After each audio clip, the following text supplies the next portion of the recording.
working on the HIPSI and your intelligence background.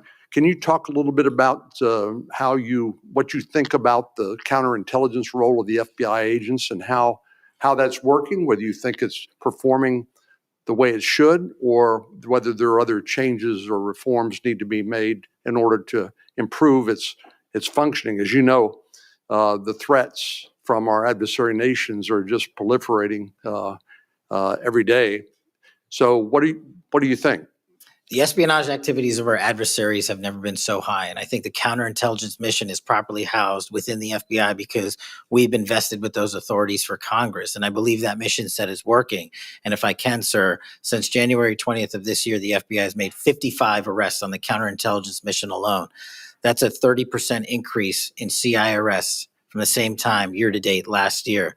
We've arrested 33% increase in PRC counterintelligence arrests, an 83% increase in Russia counterintelligence arrests from the same time last year, then a 60% increase on Iran counterintelligence arrests from the same time period last year. So we are already on total exceeding the entirety of the number of arrests from the previous year on counterintelligence matters across the board. And in my opinion, the FBI is the only agency that can do it. Now, we work with the interagency to do it, and we need them, but we have the mission set.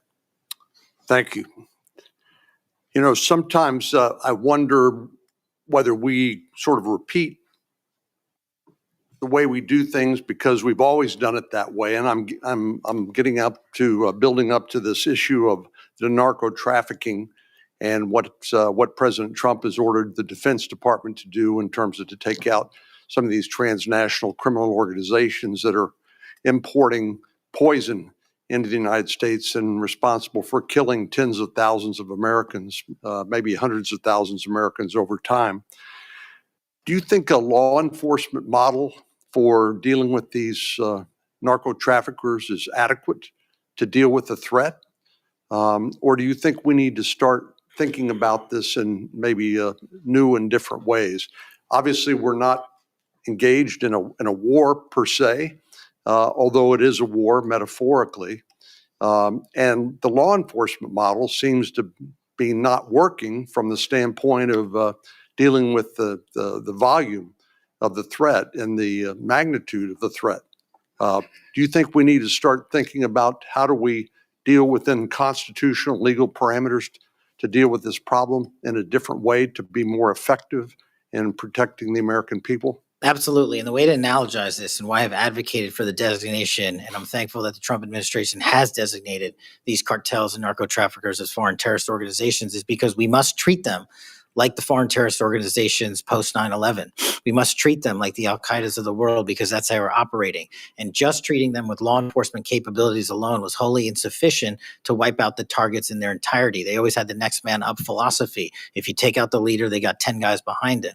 But in order to eliminate, and that's the key, eliminate the drug trade, and eliminate the pouring into this country of narcotics, we have to use our authorities at the Department of War and the intelligence community to go after the threat like we did terrorists when we were manhunting them. And now we have that ability, and we're seeing that in live time, whether it's on the strike on the boat or going down into Mexico and working with our Mexican authorities with these intelligence assets to say we've located not just the person in charge, the cadre in charge, but the entire network. And we are now able to dismantle that entire network. It's going to take time. The manhunt after 9/11 took some years, and this is going to be a years-long mission.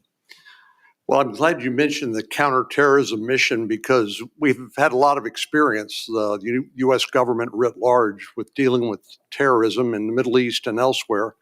And obviously, some of our friends and allies, like Mexico, for example, are very sensitive about sovereignty and being able to control what happens on their territory, but yet we're beginning to see more and more cooperation, as you point out, in that regard.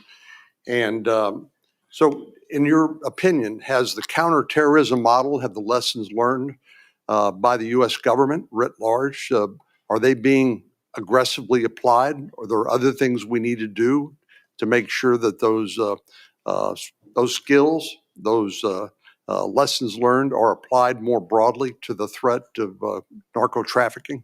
I can only speak to the FBI. We are applying all of them to our the CT mission set to the CN mission set. And we're using the new authorities given to our intelligence community partners in the Department of War to combine these collective efforts and in a new way, meeting together and creating an interagency process that gets after the threat dynamic. And whether that's a kill operation, a capture operation, a surrender operation, or a host nation takedown, like we did with the counterterrorism mission sets in Afghanistan, in Iraq, in Pakistan, and elsewhere, we are applying that to the drug traffickers in Mexico and Venezuela and Colombia.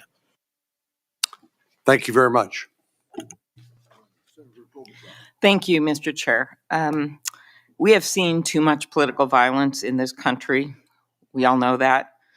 Just last week, Director, your friend Charlie Kirk was gunned down on a college campus. I'm sorry for your loss.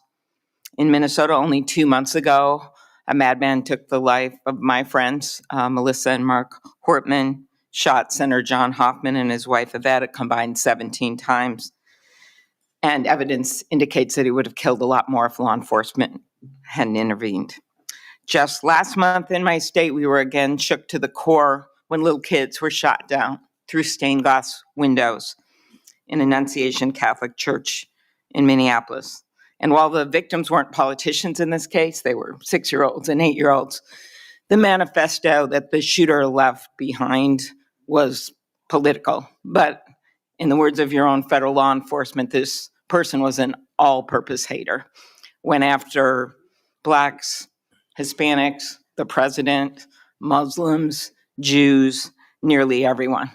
And this happened during the first Mass of the year for these kids. They were excited to see their friends, meet their new teachers, and 2 children, 8-year-old Fletcher Merkel, 10-year-old Harper Moisky, were murdered. 21 other people injured, some of the kids, 18 kids, severely. Fletcher was just starting 3rd grade. He loved his family, his friends. He loved fishing and cooking, in his dad's words, any sport he was allowed to play. Harper, the other child, we celebrated her life this Sunday, thousands of people.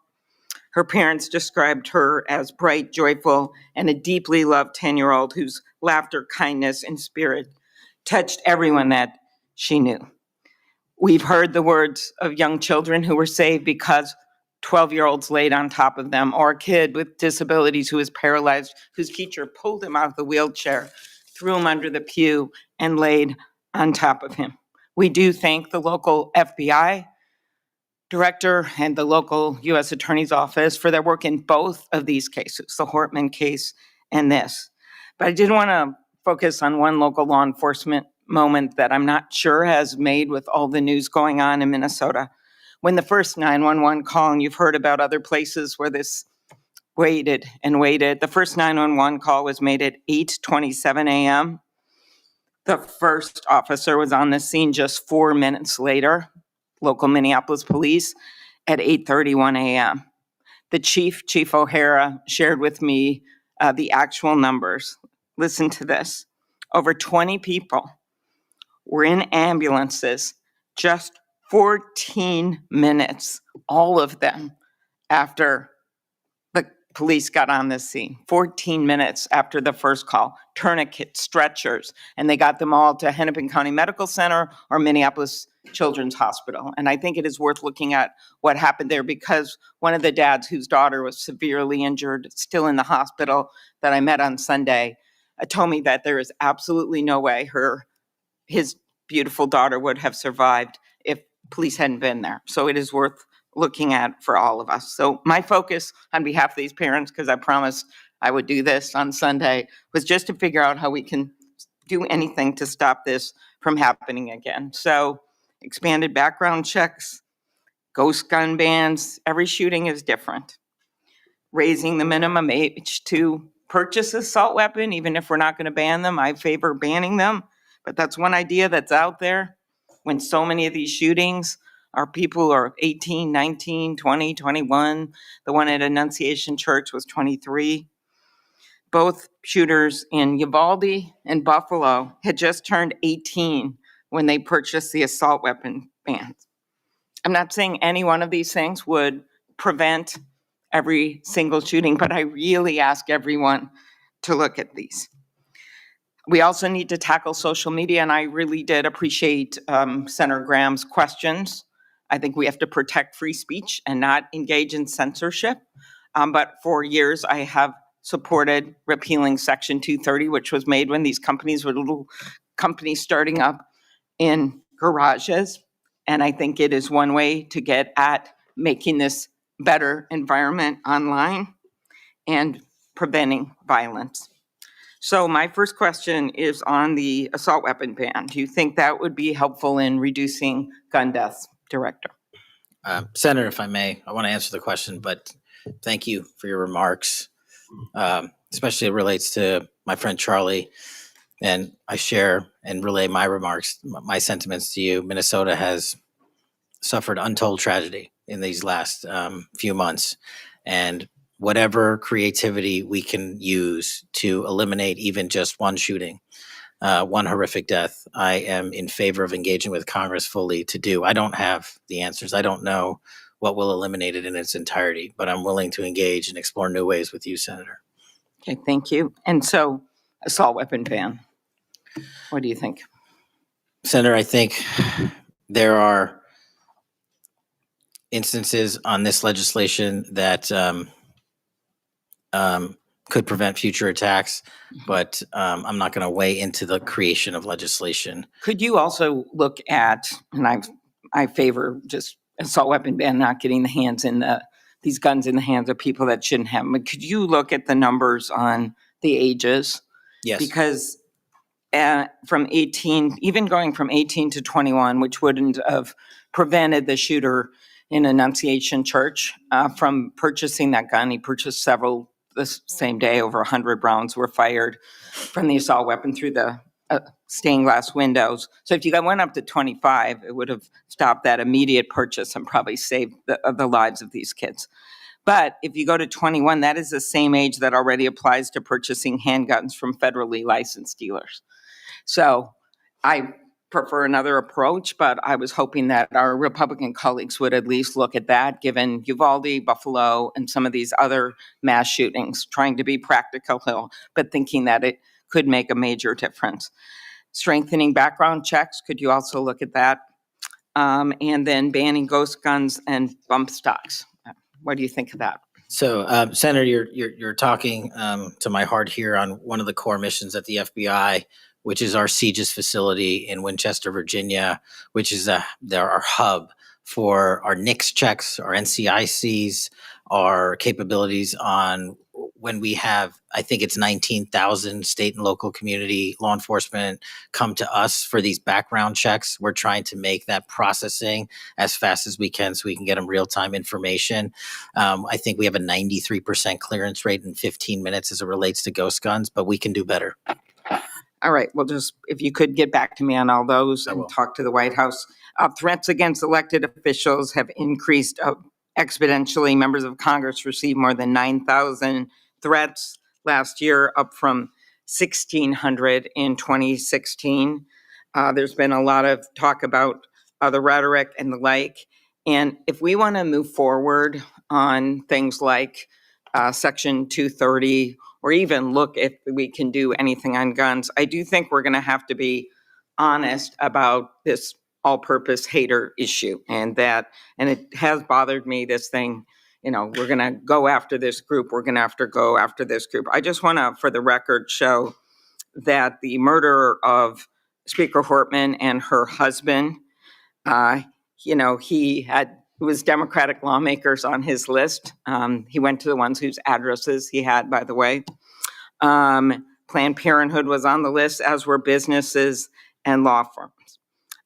Doctors. I already mentioned the ones with the Catholic Church shooting. So it is not just as the radicals on the left, what's a quote from the president, are the problems, or destructive movement of left-wing extremism that Vice President Vance said. According to the Anti-Defamation League last year, all the murders were committed. And I'm not actually going to say this because I don't even want to go left-right with this, but you can imagine it wasn't from the left. Cato Institute, conservative think tank, published a study just last week that found from terrorists from the right were responsible for 6 times more deaths than people from the left. I actually don't want to go tit for tat on this, but what I am asking for is that this rhetoric of blaming one side or the other stop. If you could convey that to the president, and that we actually work on things that are solutions. So could you commit to me, Mr. Patel, Director Patel, that you will do that? Absolutely, Senator. Okay, thank you. Last, you were asked about social media, and I will put some more questions on the record about that. I think we could make major movement on that. The local FBI helped when the city of St. Paul was a victim of a cyber attack. And I'm concerned about some of the cyber attack cuts. I'll ask you that on the record.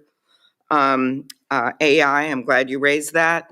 I think we have to do more, but also including election interference, because they're using AI videos. I just had one happen in this very committee on me, and I just think they're going to start using it in democracy, election. They could be foreign. Do you think some of this is foreign entities, Mr. Patel?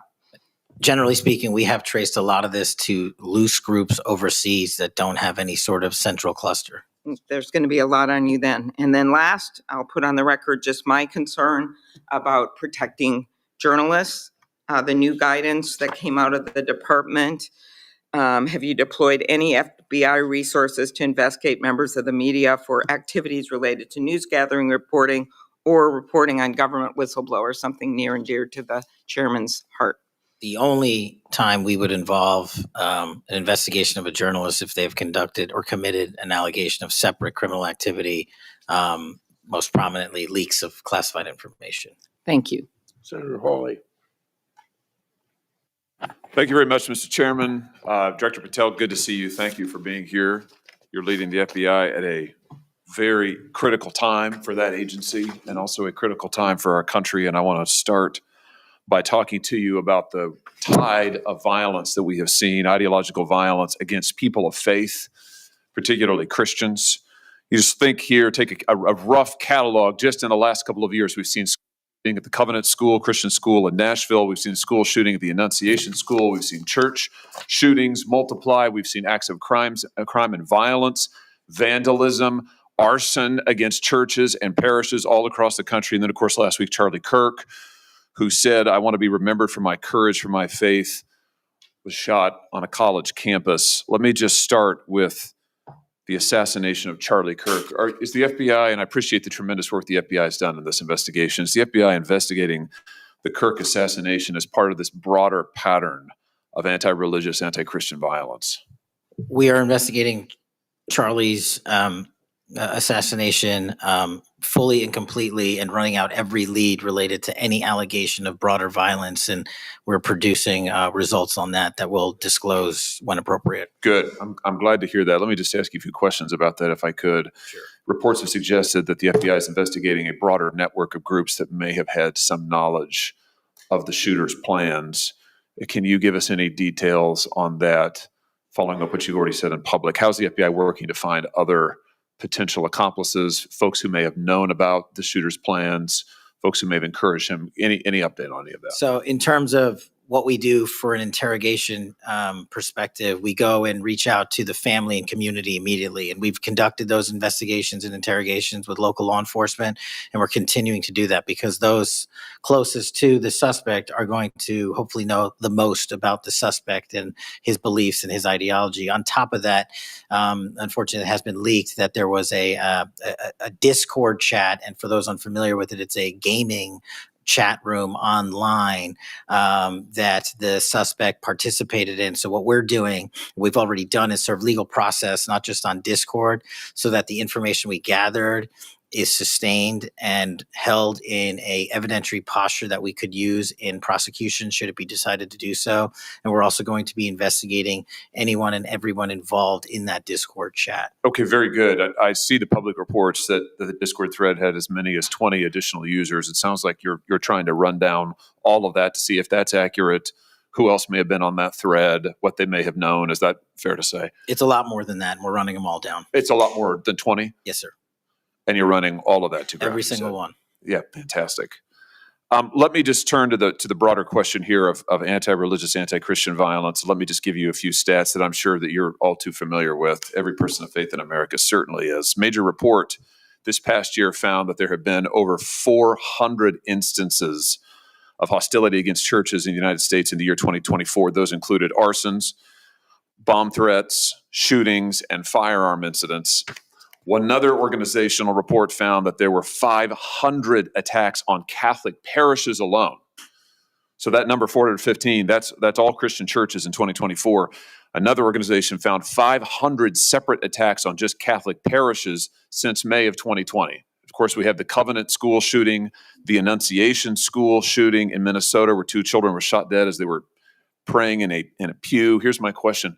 What is the FBI doing to take on this rising tide of violence that seems to be motivated by anti-religious hatred? Specifically, sir, we have 60 anti-Catholic hate crime incidences reported to us that are being investigated. Publicly, I can tell you we have 5 hate crime investigations with anti-Catholic bias ongoing currently in the states, in the cities of Kansas City, Louisville, Houston, Nashville, and Richmond. That's what I can say publicly. But any ideologically based attack against any faith, as a man of faith myself, will not be tolerated, and the full resources of the FBI are committed to all of it.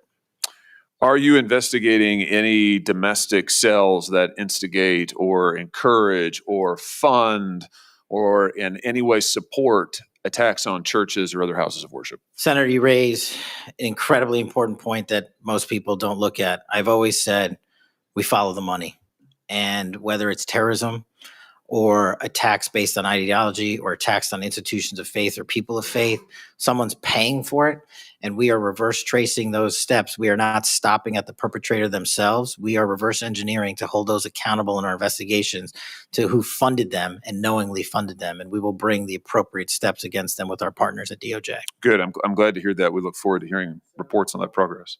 Yeah. Sorry about that.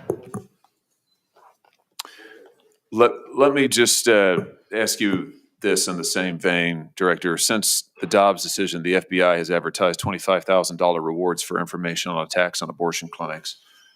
Will the FBI similarly offer rewards for information on attacks of houses of worship? Yes, when it is appropriate, the rewards are any reward, whether it's an attack on a house of faith or on a homicide or whatever, is determined by a group within the FBI, but we will work with them to make sure that rewards of monetary value are put out for all ideologically based attacks. Good. You just rattled off some statistics, which I was glad to hear about the number of investigations you have open, the incidents you're tracking against Christians, against houses of worship. Let me just ask you if you consider designating a senior official as a liaison to houses of worship, to Christian and other religious organizations, to publish metrics on investigations and arrests related to church attacks, church threats, vandalism, arson, etc. Will you set up a system for liaising and then reporting so that everybody can see, this committee and the public can see just how many attacks we're talking about, just what the level of threat and violence is and what the FBI is doing to combat it? Senator, you're speaking my language. The private-public sector partnership on this specific issue, just like the other ones we've talked about, is equally transformative to finding those involved in these criminal activities. And with your assistance, I would ask you if you're able to identify someone who's an expert in that area, we will work with them. We will take their information because as great as the FBI is, we're only as good as the information we can get, and we don't have the reach that the private sector does in some of these areas. Very good. Happy to help on that. Let me ask you about something specific to the FBI, because sadly, as you know, the FBI, when it comes to anti-religious animus, has been part of the problem before you got to this agency. And I know that you remember the infamous memo generated by the FBI that attempted to recruit informants in houses of worship, in particular in Catholic parishes. Your predecessor testified when this information, I just want to reiterate, this memo became public because of a whistleblower. It was not turned over to this committee. It was not disclosed to this committee. In fact, we were told it didn't exist, and then a whistleblower published it, showing that indeed the FBI had recruited informants, attempted to, into Catholic parishes. Your predecessor then testified, sitting right where you are today, he testified that this, I'm going to quote, was a single product by a single field office, end quote. That was a lie. Because we then had additional whistleblowers come forward and say, no, actually, multiple field offices contributed to the drafting of the report. And indeed, there was a second anti-Catholic memo that the FBI generated. And indeed, those memos were distributed to over 1,000 FBI agents across the country. You know all of this. You and I talked about it when you were here for your confirmation hearing back in January. I just want to follow up and see, have you been able to determine how this memo got written and distributed? How is it that the Federal Bureau of Investigation came to be recruiting informants in Christian churches in this country? Senator, we did dig in, and we are doing our investigation simultaneously with Congress. And just to put it in perspective, we've provided 700 documents on the Richmond Catholic memo specifically to this committee, whereas my predecessor provided 19 pages. And not only that, but we looked into how the source recruitment structure at the FBI was conducted during this time. And we made adjustments and permanent fixes to ensure that sources are not put into houses of worship unless there is an actual ongoing criminal or international terrorism threat. We will not use sources at this FBI to investigate and cull information just for the sake of culling information in houses of worship. Has anybody been fired for this? There have been terminations related to this and resignations. Good. There need to be, because if this is going to be standard at the FBI, nobody can trust the FBI. You want to talk about violating the First Amendment?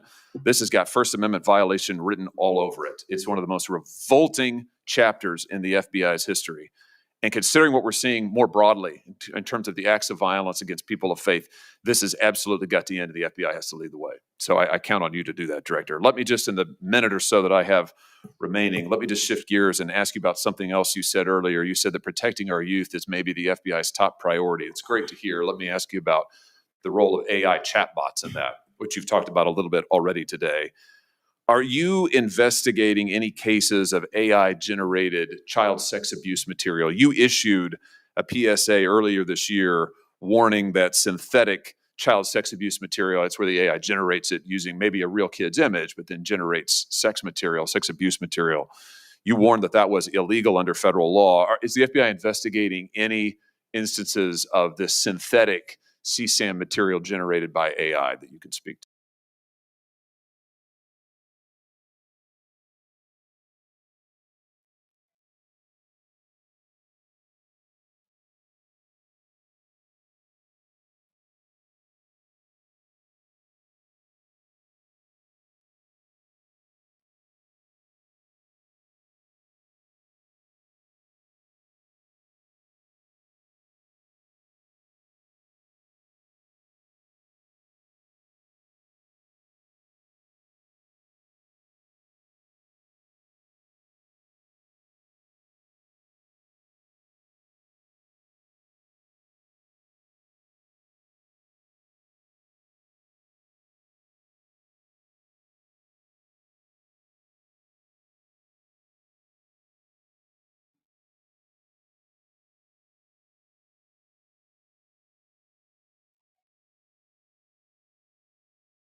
Instances of this synthetic CSAM material generated by AI that you can speak to? There's takedowns and arrest of 764 individuals, and we are educating. This may be the most important part. I'm directly engaging with the social media and media companies, the internet service providers, to find a way to shut down. There's nothing I can do at the FBI to force them to shut it down, but work with you in Congress to find a way to work with our partners to get that shut down permanently. Thank you. Senator Combs. Thank you, Chairman Grassley. Thank you, Chairman, for calling this hearing. I'm grateful we're continuing this committee's long tradition of oversight, and in particularly today, oversight of the FBI. Director Patel, thank you for being here. There's a number of issues I hope that we can speak to. I want to start by reading something you said to me during your confirmation hearing under oath. I have no interest, no desire, and will not, if confirmed, go backwards. There will be no politicization at the FBI. Then you looked me in the eyes and said there will be no retribution actions taken by the FBI should I be confirmed as director. I told you that in your office. I tell you that again today. I'm concerned that that's not what's happened, that since you took over as director, you've cleaned house or forced out senior leaders across the Bureau, in particular targeting those that worked on investigations of President Trump. The former acting director has just sued you for firing him for political reasons. So did a leader in the DC field office. And the well-respected leader of the Salt Lake City office was pushed out last month, leaving that office shorthanded at a particularly difficult time. I'm worried that these actions compromise the Bureau's ability to keep Americans safe. Hundreds of agents have resigned. You are lowering application standards to fill vacancies. You've reassigned large numbers of agents to work on immigration and street crime, issues other law enforcement agencies can handle, perhaps more effectively with the FBI. But I'm concerned that this compromises the Bureau's ability to address national security risks, uniquely its capability. In fact, you've shut down the Office of Integrity and Compliance, which makes sure that agents act in a lawful and ethical way, and reassign staff away from domestic terrorism investigations exactly at a moment I think we are all concerned about it. I also have to ask, you came before the Appropriations Committee in May and told us you wanted a $500 million budget cut for the FBI, literally an effort to defund the police. I am grateful for the work of the men and women of the FBI. They've done great work this year in Delaware, partnering with the Dover Police Department to support human trafficking victims, partnering with the Middletown Police Department on armed robbery and carjacking. And it's urgent, I think, that we fix the direction and the prioritization within the FBI. And I wish we could focus on those efforts today. But I'm seeing an FBI leadership more focused on social media clout and on political revenge than on fighting crime. Director, have you ever ordered that an FBI employee be terminated because he or she worked on an investigation into President Trump? Senator, thank you. One quick correction for the record. There's 280 NV investigations. I gave the incorrect number to Senator Hawley. Thank you. Understood. As far as a lot of your statement, I disagree with it, and I'm happy to address it. But the only way, generally speaking, an individual is terminated at the FBI is if they have violated their oath of office, violated the law, or failed to uphold the standards that we need them to have at the FBI. So those who say that they've been fired because of working on investigations into President Trump are lying or misrepresenting? Well, those matters are alleged in litigation, which is ongoing, so I can't comment on those specifically. Could you comment on why you fired former acting FBI Director Driscoll?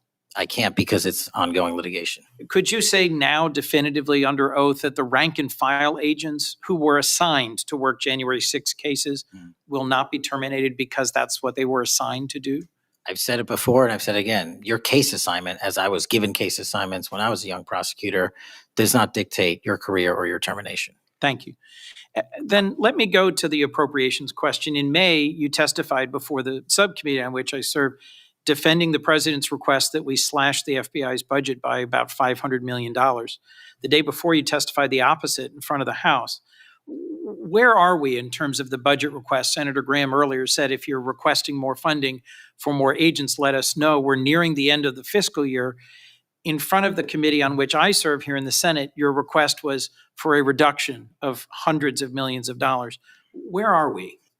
Where we are in the budget cycle is we at the FBI are in support of the president's budget, and we are in support of eliminating waste, fraud, and abuse. We've already identified tens of millions of dollars of duplicative contracts that the FBI was spending on software and private sector engagements. We've also identified duplicative workloads. So we are transitioning those folks out of doing the same thing twice over and into the field. And that's my focus right now. And the move of the FBI headquarters is also going to save the FBI $3.5 billion in the American taxpayers. So we're focused on eliminating waste, fraud, and abuse. And as I told Senator Graham, if I'll go back and talk to my team, and if we need more, we'll let you know. Are you planning any additional reductions in force, Director? No. How many vacancies are you currently trying to fill within the agency? In terms of the 1811 ranks, there's a few hundred open vacancies that we have funded. And so we're filling all of those with our hybrid 1811 program and our new recruitment program. And I think a lesser amount of IAs and SOS. So if hundreds of agents have retired or taken the fork in the road offer, and you have vacancies, but you're requesting 500 million less, how does having fewer FBI agents help you tackle violent crime and address our national security issues? Just to put it in perspective, cybersecurity Senator, issues? sorry, I didn't mean to cut you off. If we had this 500 million, we've done the math. It would take us 14 years to onboard every vacancy that's on the books currently at the FBI, because we can't hire these folks and train them overnight. It's a years-long process. So we are currently focused on recruiting the best and filling the positions to the best of our needs. And we, even if we had this extra money, wouldn't be able to hire them overnight. We're looking for where the need is greatest, where in the country we need to send them, and how we can change the training requirements, which is why I'm thrilled to have police officers. They might not have a college degree, but they got the street smarts and the cop smarts to become FBI agents, and that's what we want. Let me turn to Section 702. Yes, sir. When you testified in front of the CJS subcommittee, we talked about this issue. You told me you were in favor of reauthorizing FISA Section 702 when it expires next year, Right. so long as the reforms implemented last year, reforms like better training for agents and real consequences for inappropriate searches of Americans' communications, were maintained. You also said that you had some ideas about how to make Section 702 better going forward. Can you give me an update on the FBI's implementation of these reforms and the direction you think it should go? Absolutely. I think you're referring to the query process, and if you're Yes. not, let me know. But any instance of abuse or mistakes that were made in the query process have now been changed. It used to be you can make multiple mistakes and continue to access the query database system. I've changed that. If you make a mistake, you're immediately sidelined, a review is conducted. And if it was an actual mistake, i.e., there should have been S on the end of that name and there wasn't, then we put you back in. But we have to review those matters. So that's happening. And if there was an intentional mistake, you have no more access to the 702 query system and its database. So we've also done an audit of the entire 702 system and the query databases. And now we are nearly 100% of the audit. And I think we found one or two, I'll have to get back to you, quote unquote, mistakes within that system, which are currently being reviewed. Thank you. You had told me in May that you'd send me updated statistics about the Section 702 searches of Americans' data. I haven't received it. When will I get that? I'll work with my team to get that to you, Senator. And frankly, in May, when you were testifying that you were implementing these reforms, you were also closing down the Office of Internal Auditing at the FBI.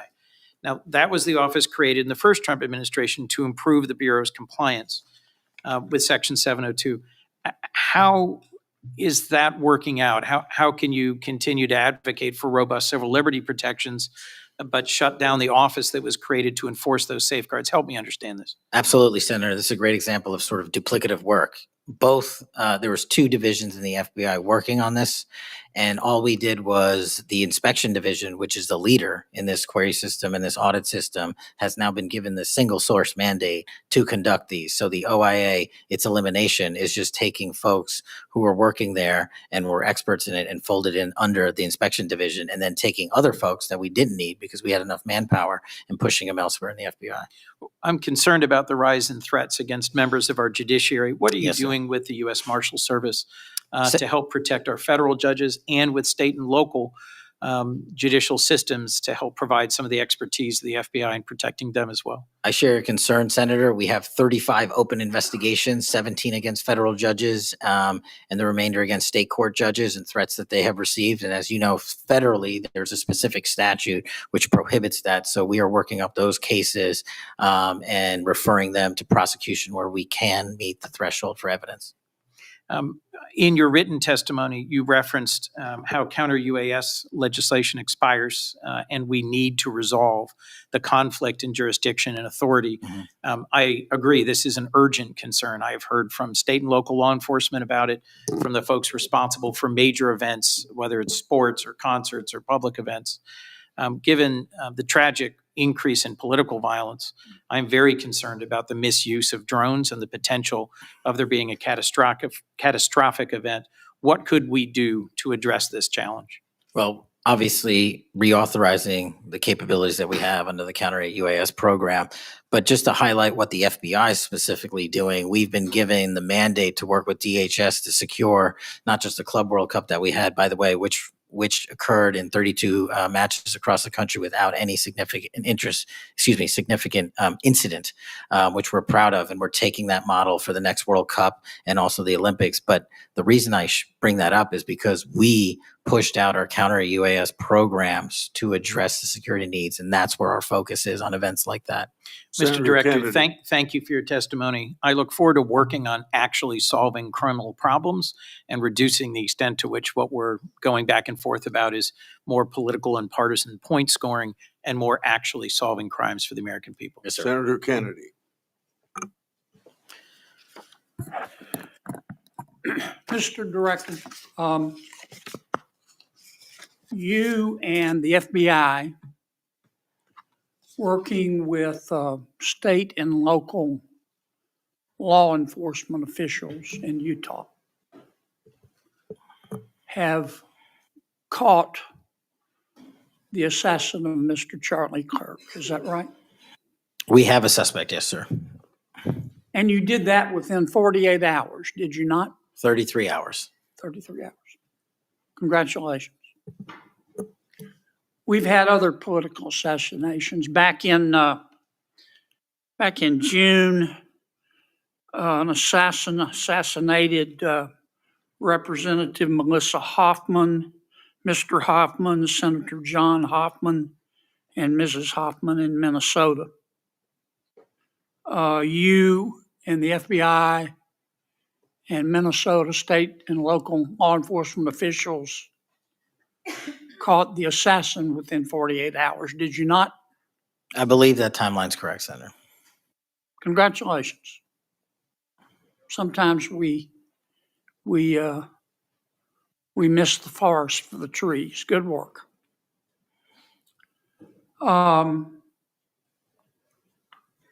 Did Mr. Kirk's assassin act alone? As I've said since the beginning, Senator, it is very much an ongoing investigation. And I can't speak to the state charges. That's for the state to address on their own. But we are providing them with the same investigatory findings reporting the department. And as I noted to Senator, I believe it was Cornyn or Hawley, that there are a number of individuals that are currently being investigated and interrogated, and a number yet to be investigated and interrogated specific to that chat room. So we are very much in our ongoing posture of investigation. So others could have been involved. Yes, sir. Okay. I asked you this last time you were here. Kash, you remember Mr. Peter Strzok and Ms. Lisa Page? Yes, sir. Mr. Strzok was an FBI agent. Ms. Page was an FBI lawyer. They were both very aggressive anti-Trump political activists who allowed their political opinions to affect their work at the FBI. Is that a fair statement? I believe their text messages and their testimony that was secured by the OIG and DOJ speak for themselves. In fact, Mr. Strzok and Ms. Page were having an extramarital affair, and at one point, Ms. Page texted Mr. Strzok, quote, "Trump's not ever going to be president, right? Right?" And Mr. Strzok replied, "No, he won't. We will stop it," end quote. Ms. Page resigned from the FBI. Mr. Strzok was fired. They promptly sued the federal government and the FBI and Justice Department for releasing their emails, which revealed all of this. The FBI settled that lawsuit for $1.2 million, gave Mr. Strzok $1.2 million cash, gave Ms. Page, who resigned. She wasn't fired, she resigned, she quit. Gave her $800,000. Who, if the FBI made that decision to give them money? That settlement was reached in the Biden administration when my predecessor was the director. Who? The- Are you saying that Chris Wray did? The only people that can decide that settlement are the Attorney General in conjunction with the director and the administration.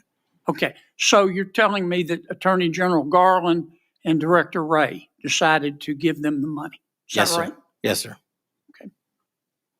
Now, when you took over the FBI, did you find instances of where, under the Biden administration, the FBI had weaponized the agency to push the political beliefs of President Biden? Sorry, the last part. When you took over the FBI, did you find instances of where the Biden administration had politicized the FBI to prosecute its political agenda? Well, I won't speak for other people. Haven't been a target of that weaponization, haven't been a staffer on the House Intelligence Committee, having had the Justice Department weaponized against me for making the findings and leading the investigation of Russiagate. I know what that feels like. And that's why, as the FBI director, I'm committing to not ever have that ever happen again. But I'm also committed to fully investigating what was done. And that matter is still ongoing. So I assume, I take it your answer is yes. Yes, sir. And you're firing those people, is that right? Anyone that politicizes their job at the FBI will not work at the FBI. Okay.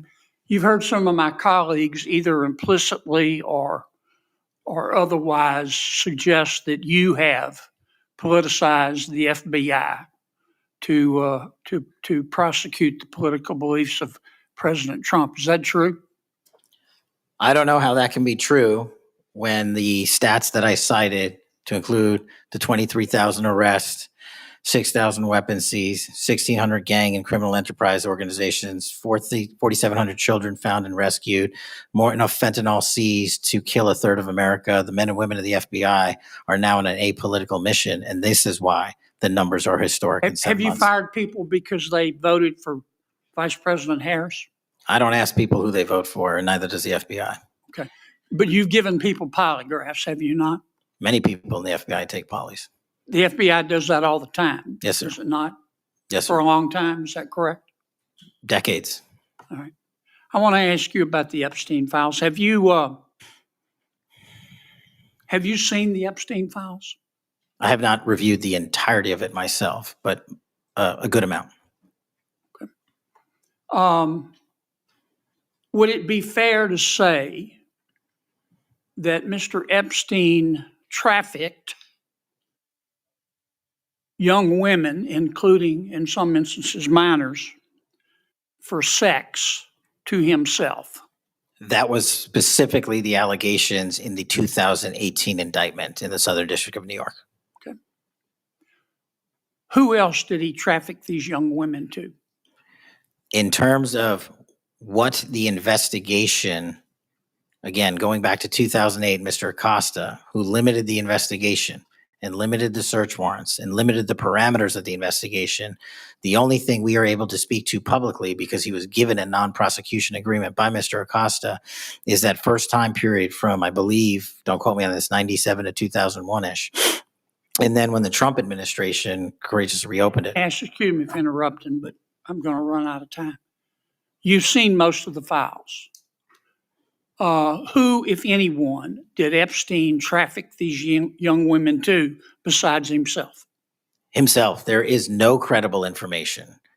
None. If there were, I would bring the case yesterday that he trafficked to other individuals. And the information we have, again, is limited. So the answer is no one? For the information that we have. In the files? In the case file. Okay. Now, President Trump has deferred to the FBI and the Department of Justice with respect to the Epstein records. He says it is your call about releasing them. And I understand that the department and the agency have decided to release them in cooperation with the House committee. Is that correct? Yes, sir. So you're releasing them a little bit at a time. Is that correct? We're releasing as much as we can, but we are limited by 3 different court orders. And the department went back to each of those judges to waive those court orders or have them lifted, and each of those judges declined. Will you release all of them, or at least as many as you can? We will release everything we are legally permitted to do so. We are continuing to work with the House on the subpoena request. We have substantially complied with it, but we will continue to release whatever we are legally permitted to do so. Okay. I strongly encourage you to do that. Cash, this issue's not going to go away. And I think the central question for the American people is this. They know that Epstein trafficked young women for sex to himself. They want to know who, if anyone else, he trafficked these young women to. And that's a very fair question. I want to know that answer. And I think you're going to have to do more to satisfy the American people's understandable curiosity in that regard. Mr. Chairman, may I just respond to that? I agree, Senator.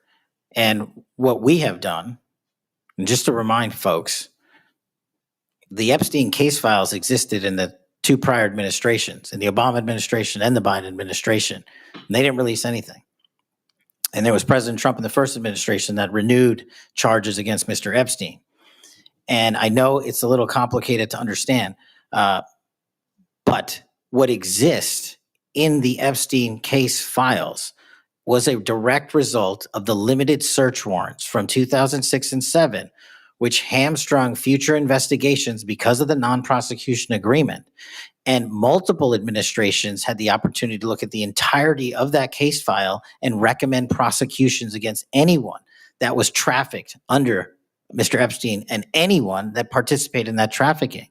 And the only person to bring charges was the prior administration against Mr. Epstein. Now, I am not saying that others were not trafficked and others were not involved. What I am telling you is that based on the information we have, and we have continuously and publicly asked for the public to come forward with more information. If there is, we'll look at it. But based on credible information, we have released all credible information, and the information that the Department of Justice and the FBI never releases is information on investigations that are not credible. And we don't release the names of victims who weren't credible, but at the same time, we don't release the names of victims who were credible. And so that's by law. And so the information we are releasing now is historic, and it is also to the maximum capacity that the law allows. And I know that's not going to satisfy many, many, many people. But if they wanted it done right, then the investigation from its origination should have been done right, and he should not have been given a get out of jail free card to do jail on the weekends for 12 hours a day, and he should have been investigated fully for the entirety of his crime and criminal enterprise, not just from 1997 to 2001. Senator Blumenthal. Thank Thanks, you, Mr. Mr. Patel. Thank you, Mr. Chairman. Director Patel, thank you for being here today. You'll recall well in January at your confirmation hearing before this committee, I raised the prospect of politically motivated retaliation, and you promised me, as you did other members of this committee, quote, every FBI employee will be held to the absolute same standard and no one will be terminated for case assignments. You went on to tell me, quote, all FBI employees will be protected against political retribution. And you assured one of my colleagues that you would honor the internal review process of the FBI. I'm not going to mince words. You lied to us. In the short time that you've been FBI director, you've presided over a rash of retaliatory firings. 3 FBI agents have recently sued you. They are FBI agents with 60 years between them of distinguished service, rescuing hostages, saving kids from predators, dismantling drug cartels, and their allegations, their civil allegations, are a searing indictment of your tenure as FBI director. But it's not just those 3. The FBI Agents Association has said that your actions, quote, distract agents from their work, foster fear that their assignments could cost them their careers, either now or under the next administration, and increase the risk of criminal and national security threats by undermining unity and morale within the Bureau, end quote. This association, as you know, is voluntary. It represents 14,000 members, 90% of all the active agents. These are your employees saying that your performance has been unqualified and unfit. And there is mounting evidence that these retaliatory firings were the result of direction from the White House. There have been instances in the past history of the Bureau of political interference and political direction from the director's office, but not the kind of institutional interference that we're seeing from the White House right now. I'm going to ask you, has anyone from the White House contacted you about personnel decisions? I completely disagree with your entire premise that I have lied or am misleading the FBI. If I were, the results that I announced today by the men and women of the FBI and the historic records we are doing to keep this country safe would not be possible. The men and women of the FBI are responding to our leadership and this administration's priorities. The only way people get terminated at the FBI is if they fail to meet the muster of the job and their duties.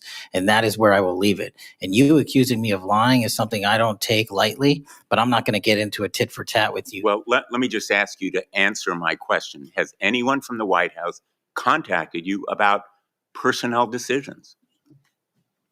Generally speaking, we always discuss with the White House, OMB, during the budget process, how many personnel we need, who we need where, Answer is yes. for Have budgetary You've been purposes directed and to real. fire people, agents, because they participated in investigations of the president. I don't receive directions to do that. Has anyone I make the suggested it? decisions. Has anyone asked you to do it?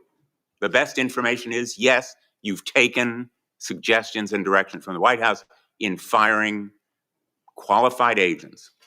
Any termination at the FBI was a decision that I made based on the evidence that I have as a director of the FBI, and it's my job, and I'm not going to shy away from it. And as you stated, those are allegations, and that is an ongoing litigation. So they'll have their day in court, so will we.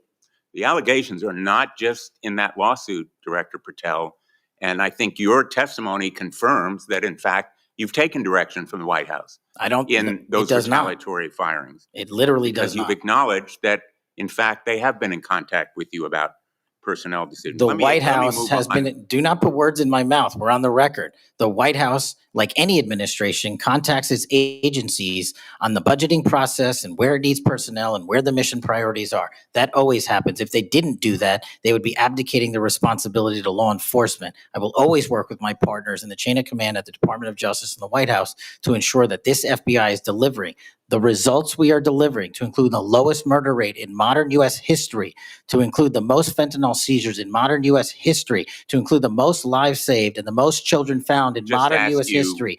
That is a working FBI. That is not a failing FBI. Let's move on to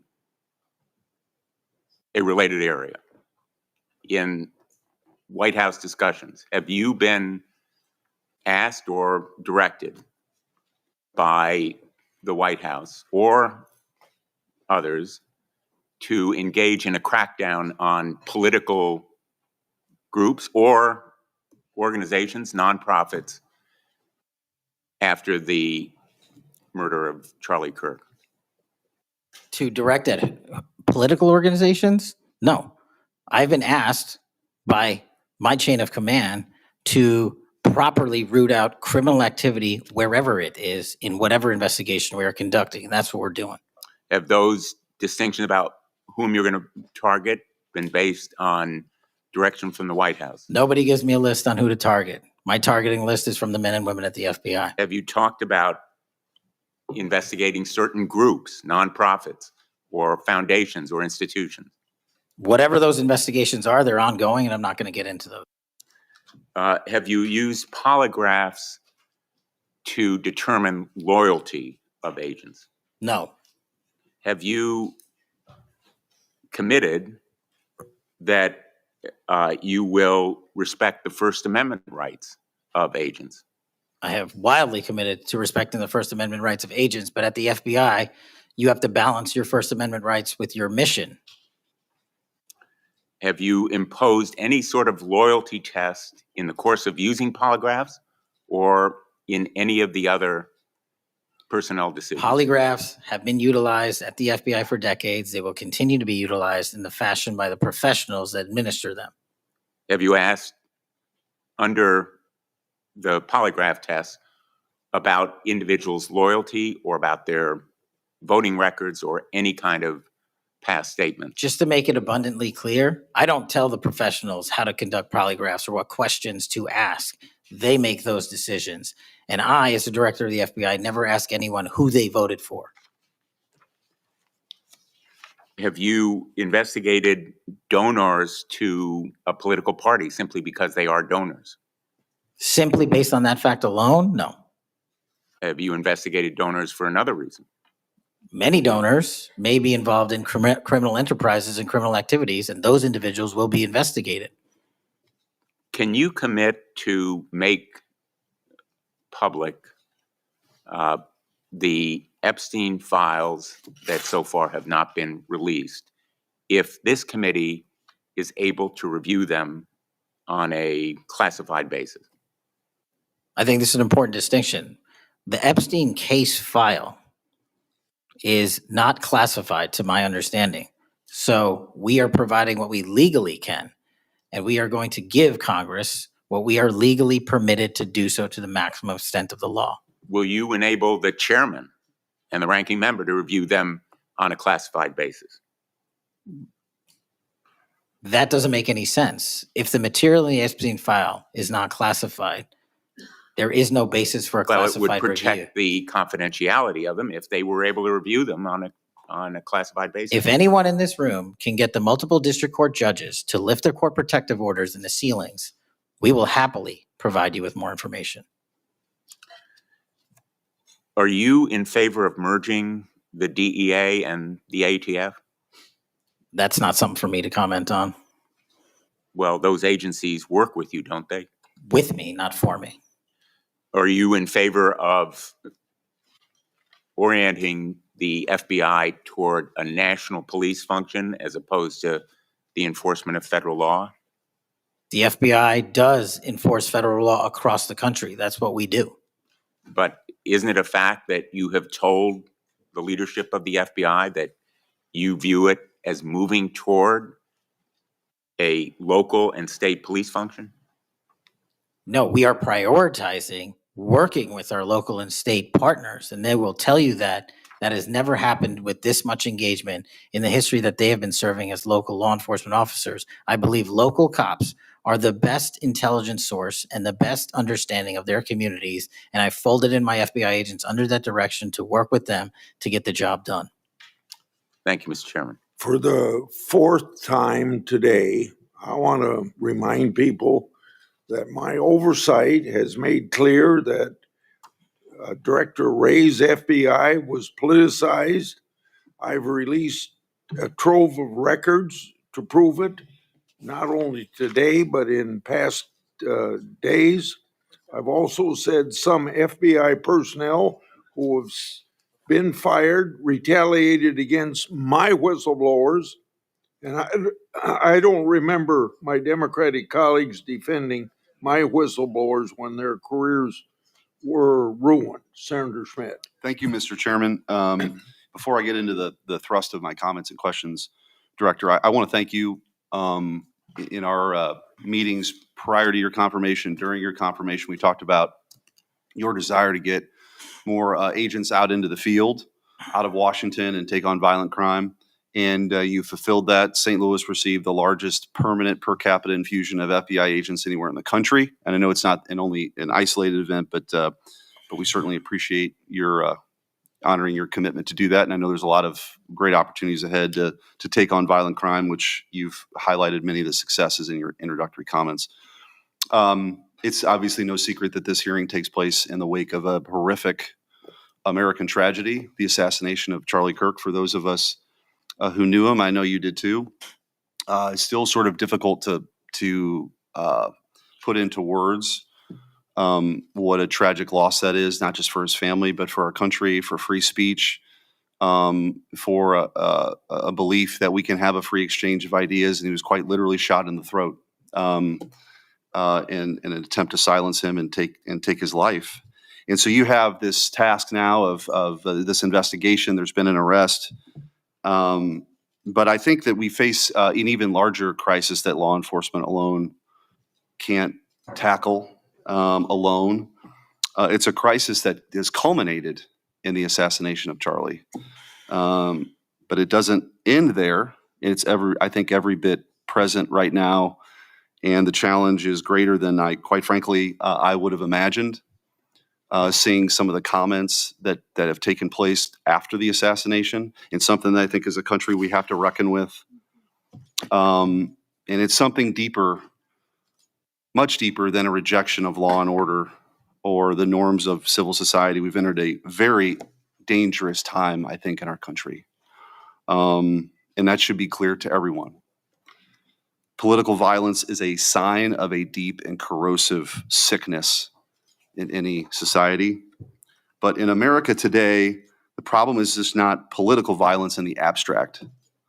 It is the specific kind of political violence which is overwhelmingly driven by a specific set of actors and groups. None of this emerged out of thin air.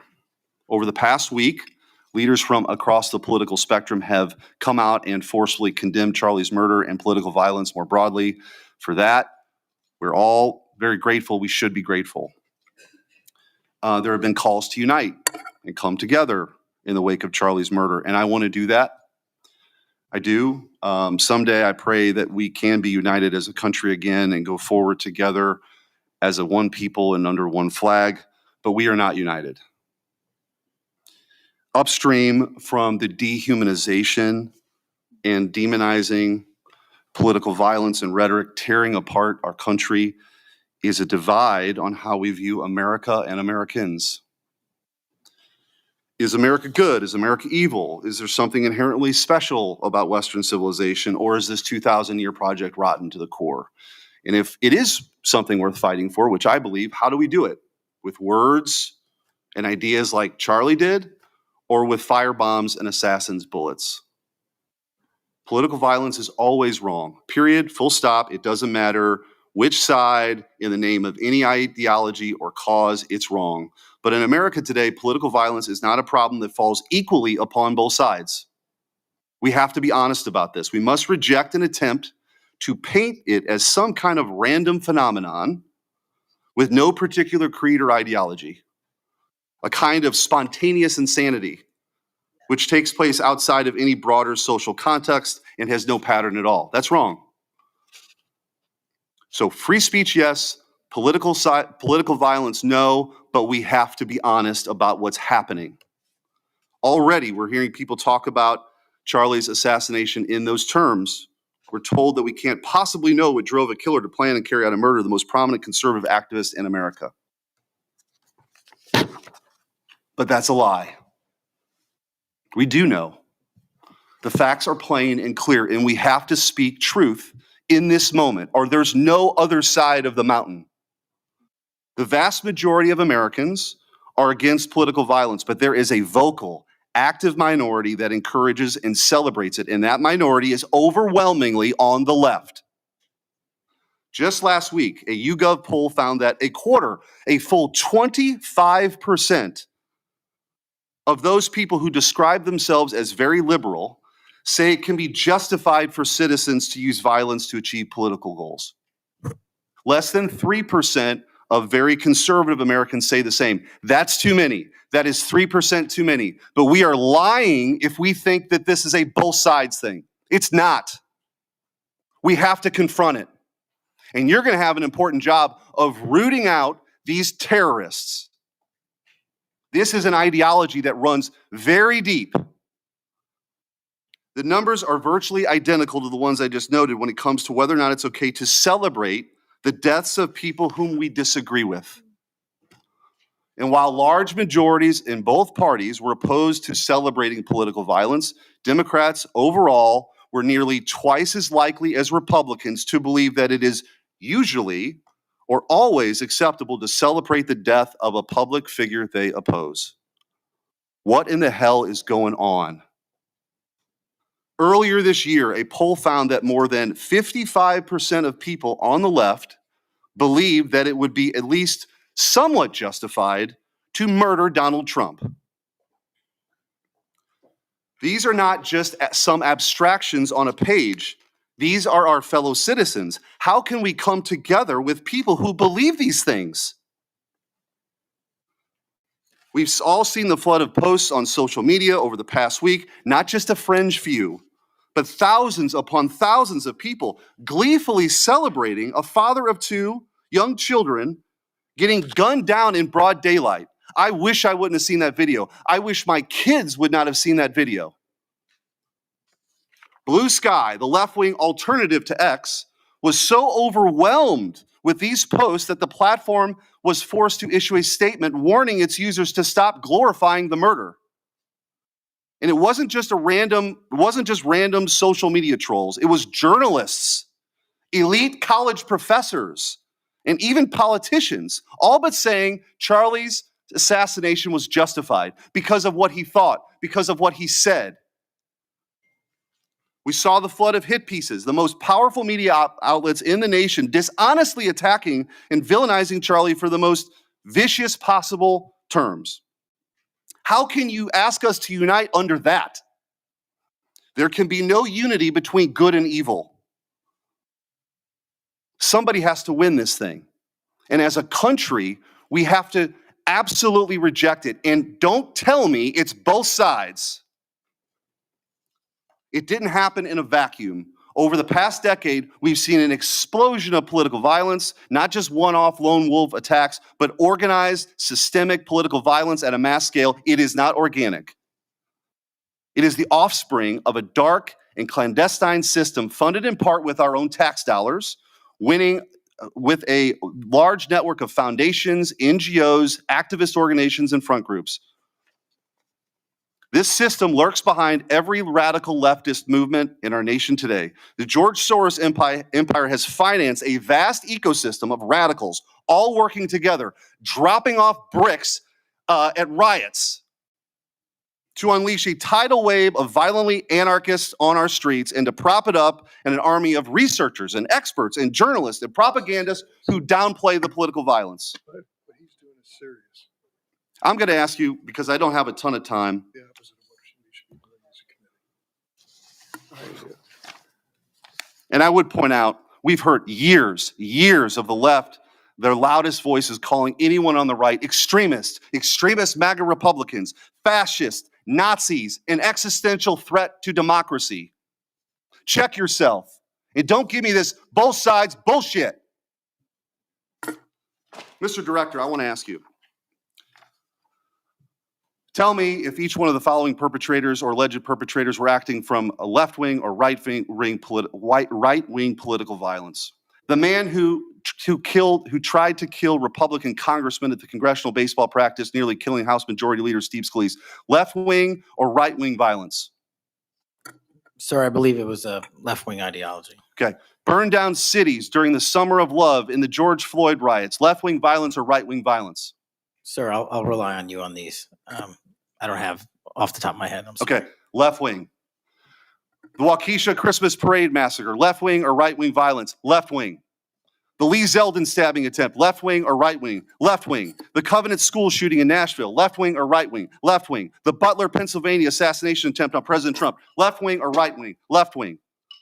The Trump International West Palm Beach assassination attempt, left-wing. The Abundant Life Christian school shooting, left-wing. The United Care CEO's murder, left wing. Tesla's burned, keyed, damaged, firebombed, left wing. The murders at the Israeli embassy, left wing. The ICE facilities firebombed, left wing. The Minnesota Catholic school shooting, left wing. The anti-white Charlotte and North Carolina stabbing, left wing. The attempted Utah News State firebombing, left wing.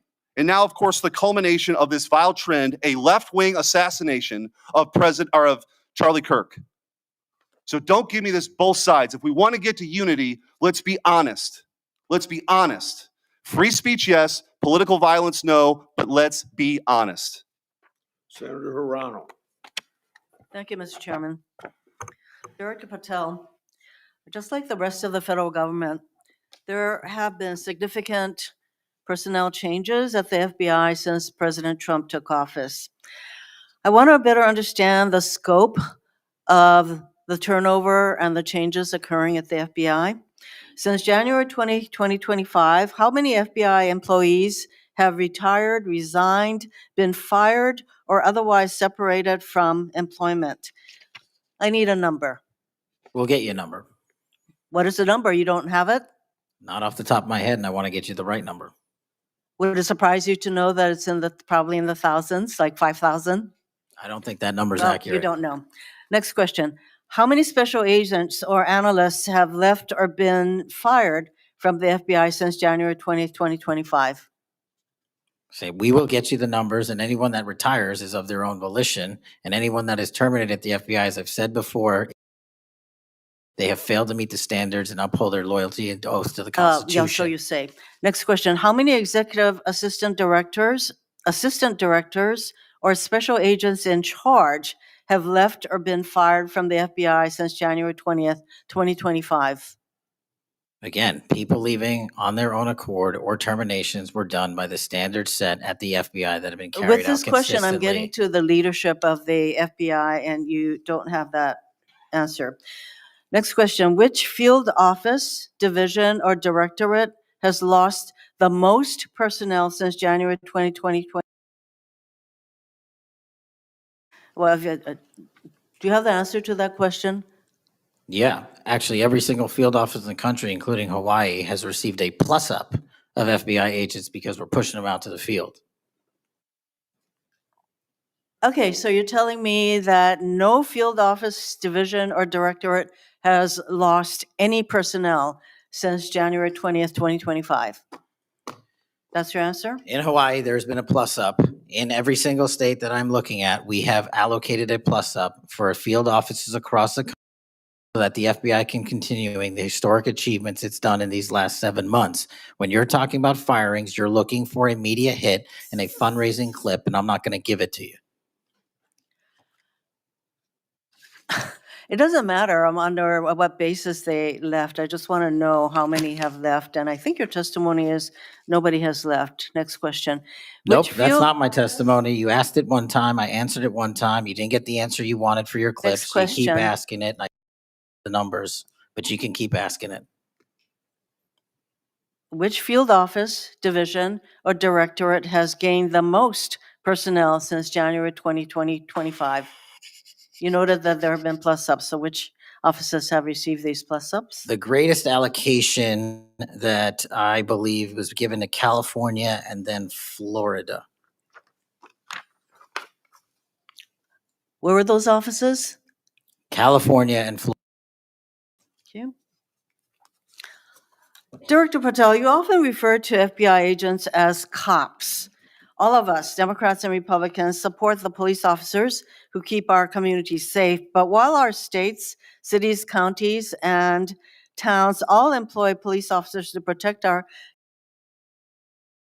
Congress has empowered and equipped the FBI to take on missions that local police cannot, especially taking on terrorists, hackers, and spies. I'd like to assess how well the FBI is able to handle its specialized missions under your leadership.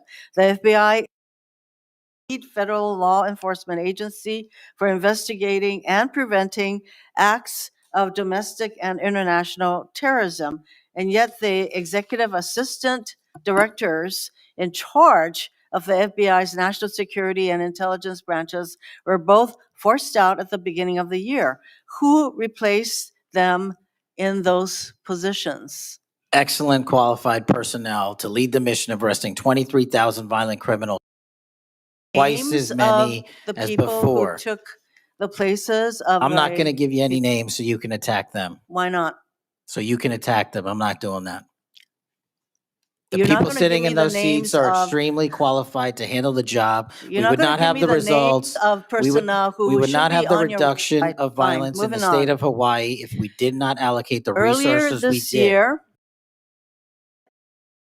counterterrorist special agents and investigators were reassigned to assist with immigration enforcement. Reportedly, these counterterrorism experts were returned to the jobs they trained for in late January after Iran threatened to retaliate for our strikes on their nuclear facilities.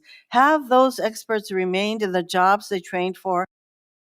Time, yes or no? FBI agents' primary responsibility is exactly what they are assigned to do. We always work with our So since they interagency part. returned to their positions, If you're not are going to they let still me in answer, those why don't you positions? just do your soliloquy in the 4.5 minutes you I have am left? not asking for a soliloquy. It's just a yes or no. Are those people who are returned to their jobs still on those jobs? Yes or no? They never left. Well- Never left their primary job. It is a surge of resources in law enforcement working with the interagency to combat violent crime and reduce They were violent never, crime in okay, they were never historic reassigned to do immigration. proportions. That's your testimony. Okay, Director Patel, the FBI is also the lead federal agency for investigating cyber attacks and Yes. cyber intrusions, both by foreign nations, by non-state hacker groups.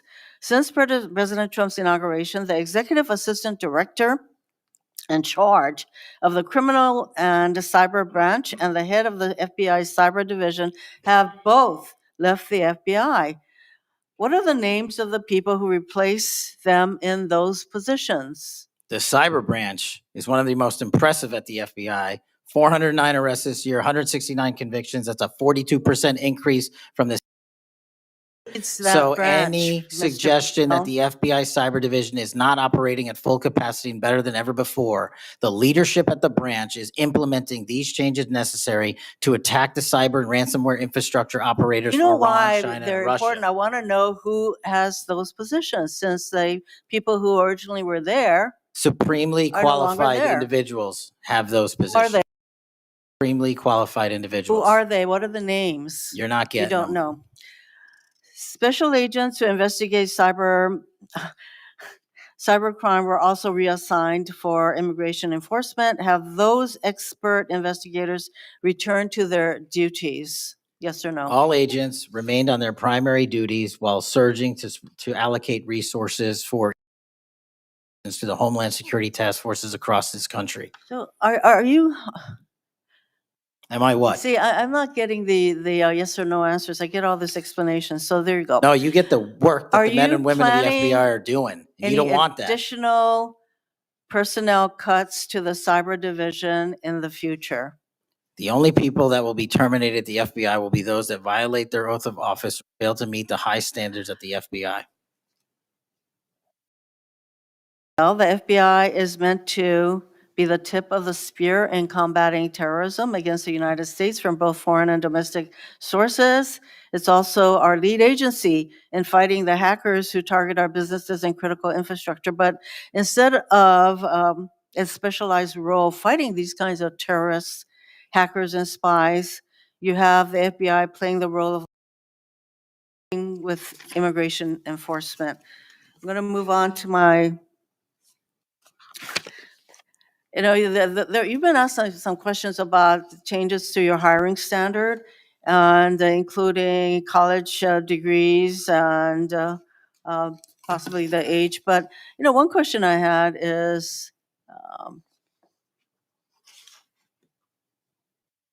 that you are now requiring applicants to be able to do a certain kind of pull-ups, which a lot of women cannot because of physiological differences. Are you requiring these kinds of pull-ups? We are requiring a physical program at BFTC at Quantico because FBI agents carrying guns in the field have to chase down bad guys and do really hard work. The physical fitness standards of those agents So are are being you requiring appropriately these assessed. kinds of pull-ups? We are requiring everybody to Oh. pass the 1811 standards at BFTC. If you want to chase down a bad Pull-ups, guy Excuse me. and put the him in reason The reason I ask is that there are concerns about whether or not being able to do these kinds of harsh pull-ups is really required of FBI agents. Doing one Anyway, pull-up Mr. is not Patel, harsh, I and there am are always gravely medical concerned. exemptions to that. I am gravely concerned by the state of the FBI under your control. And in fact, you are willing to take a cut on your agency of almost $500 million. FBI is losing dedicated employees, decades of expertise and specialization, leading to loss to early retirements, firings, and reassignments to immigration enforcement or conducting local police work. Thousands have already left. For as long as you remain as the head of the FBI, I fear the number of departures and summary firings.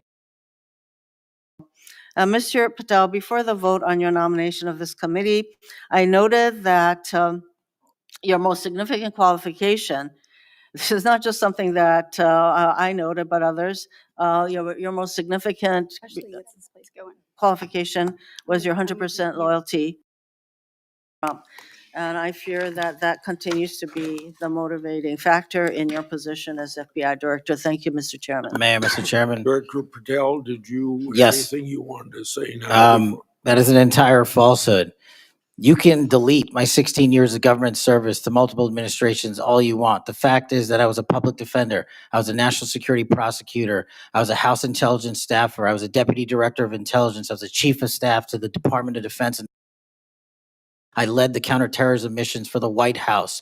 Those are just some of the jobs I held in my 16-year career. There was no loyalty then. There's no loyalty now to anything but the Constitution. Senator Brett.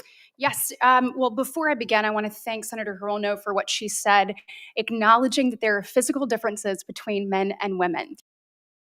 Women wouldn't be able to do as many pull-ups, and I think that she was making a case here that there should be different standards. There's a thing called Title IX, and this is why we continue to say we should have biological men and men's sports and biological women and women's sports. And so I look forward to utilizing that to talk to all of my colleagues on the other side of the aisle. Maybe they will stand with us in helping us protect women's sports. I think she made a great argument there for it. Moving on to today. Thank you for being here. Thank you for your commitment to making sure that America is safe again. Thank you for doing that coast to coast and within our cities. I certainly look forward to talking about that and talking about your historic gains in these areas. But I would be remiss if I didn't begin my questioning with you about the horrific events that we have seen over the last week. Obviously, not only for Erica and Charlie's two children and for parents and families, but for America and for those of us who knew him, you being chief among those. So just my sincere condolences and thank you for the steps that you and the FBI have taken to make sure that we have someone within custody, and we're going to be able to move forward with that. But if you look, since last summer alone, we had 2 assassination attempts on the president. We've had an arson attack on the governor of Governor Shapiro there in Pennsylvania. You have the murder of the state representatives, Melissa Hortman and her husband in Minnesota, along with the shooting of State Senator John Hoffman and his wife. Several anti-Semitic attacks, several attacks on Christians that were noted by Senator Hawley. We had the killing of 2 Israeli embassy staffers here in D.C., the June firebombing in Colorado.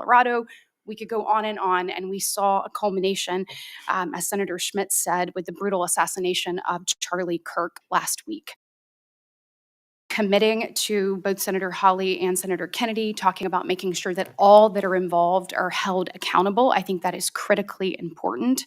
And I think that America needs that transparency. I want to read you some words of Vice President J.D. Vance. He said, if we want to stop political violence like what happened to Charlie Kirk, we have to be honest about the people who are celebrating it and the people who are financing it.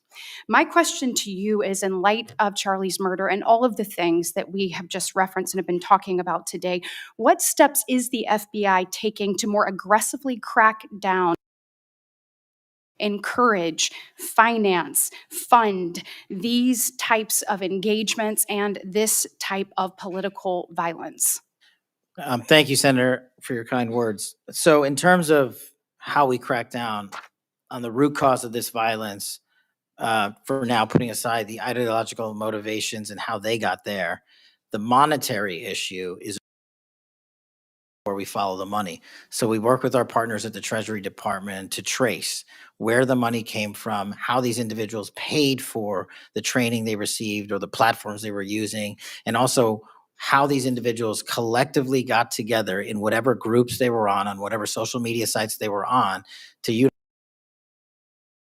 Bingo. for their ideology. And so to trace all of those, we are using, not just in in Charlie's investigation, but others, lawful process and Mhm. serving 2703D orders on any entity that is related in any way financially to any of these criminal acts of violence. And we are going to hold them accountable with our partners at the Department of Justice.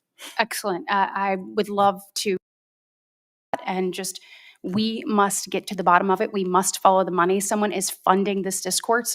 Do you believe, obviously there are people here, unfortunately American citizens that may be engaged in that, but do you also believe that some of this may be coming from overseas? Yes. Okay, let's get to the bottom of it and let's make it stop. Yes, ma'am. I want to ask you about the Dobbs decision. So we know that it was leaked in. We had the Marshal Service say, we found nothing in January of 23.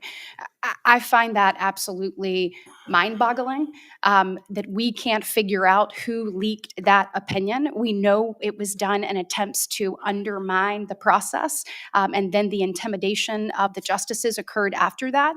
Tell me what you can do as FBI director to help us get and actually hold someone accountable for their actions. So I can't speak to what the marshals did and how they conducted their investigation. I can tell you, generally speaking, the FBI has taken over the investigation on the leak because it was such a detrimental leak. So you commit to getting to the bottom of it. We are utilizing the full resource of the FBI as we usually do on leak investigations, and we will make sure our results are public at the appropriate time. We need answers. I want to talk about child sexual. Thank you for making protecting our youth your top priority. We know that that is the greatest gift that we have. That is our greatest treasure here in the United States, is the next generation. And finally, we have an FBI director that is putting that at the top of his list. Can you tell me the steps and the different initiatives? I've heard you talk about a couple of them. You've mentioned 764 amongst other things. Tell me what you're doing. And specifically, I want to know about when it comes to sextortion. So raising children right now, teenagers, and you're looking at what's happening, whether people are snapping photos and then what's happening online. I have had a number of parents sit in front of me telling me terrible, heartbreaking stories about their children ultimately taking their own life because of being blackmailed. I want to know, what steps are you taking to get to the bottom of that and to absolutely, Mr. Director, that store would be shut down no matter where it was, coast to coast. And yet we continue to allow these things to happen. And we've got to have a more targeted approach when we're looking at this. And so what are you doing to protect children and specifically sextortion? So in our VCAC initiative, our Violent Crimes Against Children is our umbrella enterprise operations hub for things like Operation Enduring Freedom and Operation Justice. And in things like that, those are producing the results that I told you about. 1,500 child predators arrested, 300 human traffickers arrested, 4,700 children identified and saved, a 35% increase from year to date last year alone. But specifically on your sextortion question, Senator, that is a problem that we are seeing explode on generative AI and private. We're doing is engaging with NCMEC, the National Center for Missing and Exploiting Children, because this one stat alone should probably cause great pause. They have seen a 1,325% increase in generative AI leading to sextortion and child sexual abuse. That cannot be countermanded by the FBI alone. We have embedded people at NCMEC and have a great partnership with them. But what we need to do is what we did in the month of May. And we're doing it over and over again. We arrested 400 individuals in 1 month and 1 month search. Wow, These thank you. individuals have prioritized the agents and intel analysts.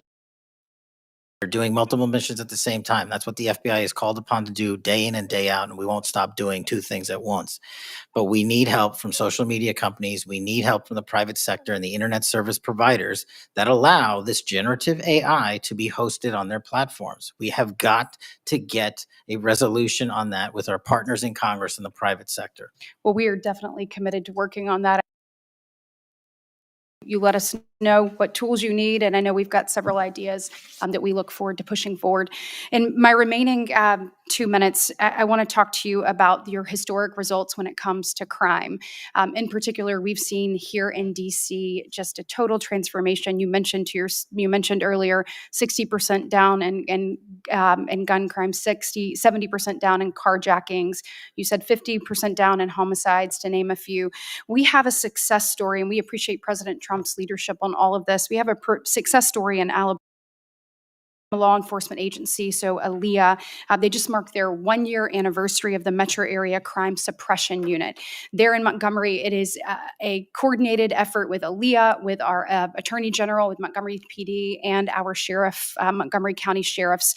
They've seen a 30% drop in violent crime and a 19% drop in overall crime. So it is actually producing results. It's this type of interagency connectivity that I think ultimately is going to lead us to safer cities and safer streets. I know that you are committed to that, committed to working with your partners. You said earlier you've elevated sheriffs and police officers there to the 7th floor. Thank you for doing that. I am grateful for the men. I want to know, how is the FBI working to collaborate in these types of ways across our country to make sure that we have even greater success stories to tell? Well, the collaboration's happening at our Redstone Arsenal in Alabama. We bring 4,000 students through our Redstone Arsenal for training every year. In terms of our future plans, in the next few years, we will bring 13,000 students a year through Alabama's Redstone Arsenal. And by students, I mean FBI employees, I mean sheriffs, I mean intel analysts, because that is their future gem of how we're going to train local law enforcement. And we're so thankful for the dedication of resources to that facility. And I encourage everyone to go down there and take a look, because if you want to see where the FBI is going and how we're going to train the future, it's happening at Quantico and Redstone. We are very proud of it, and thank you so much for your leadership. Senator Booker. Thank you, Mr. Chairman. Mr. Patel, I want to start off where we left off last time. I asked you whether you had any knowledge or discussions about removing FBI personnel before you were confirmed to that position. And I wonder, did you then understand or have conversations with the White House about the intentions to do so? Before I was confirmed, Yes, sir. did I have discussions with the White House to remove FBI personnel? Yes. No. So you're saying that you had no discussions with the White House before you were in the position about the removal of any personnel from the agency?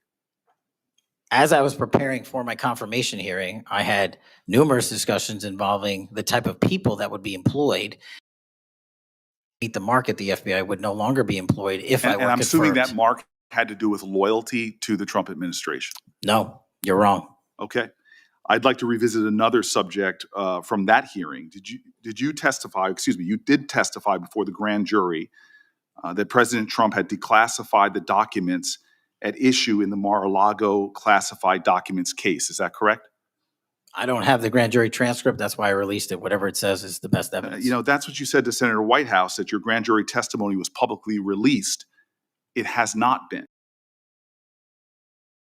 Denied a news outlet's bid to get that transcript. But the court said quite clearly that you are free to discuss your grand jury testimony.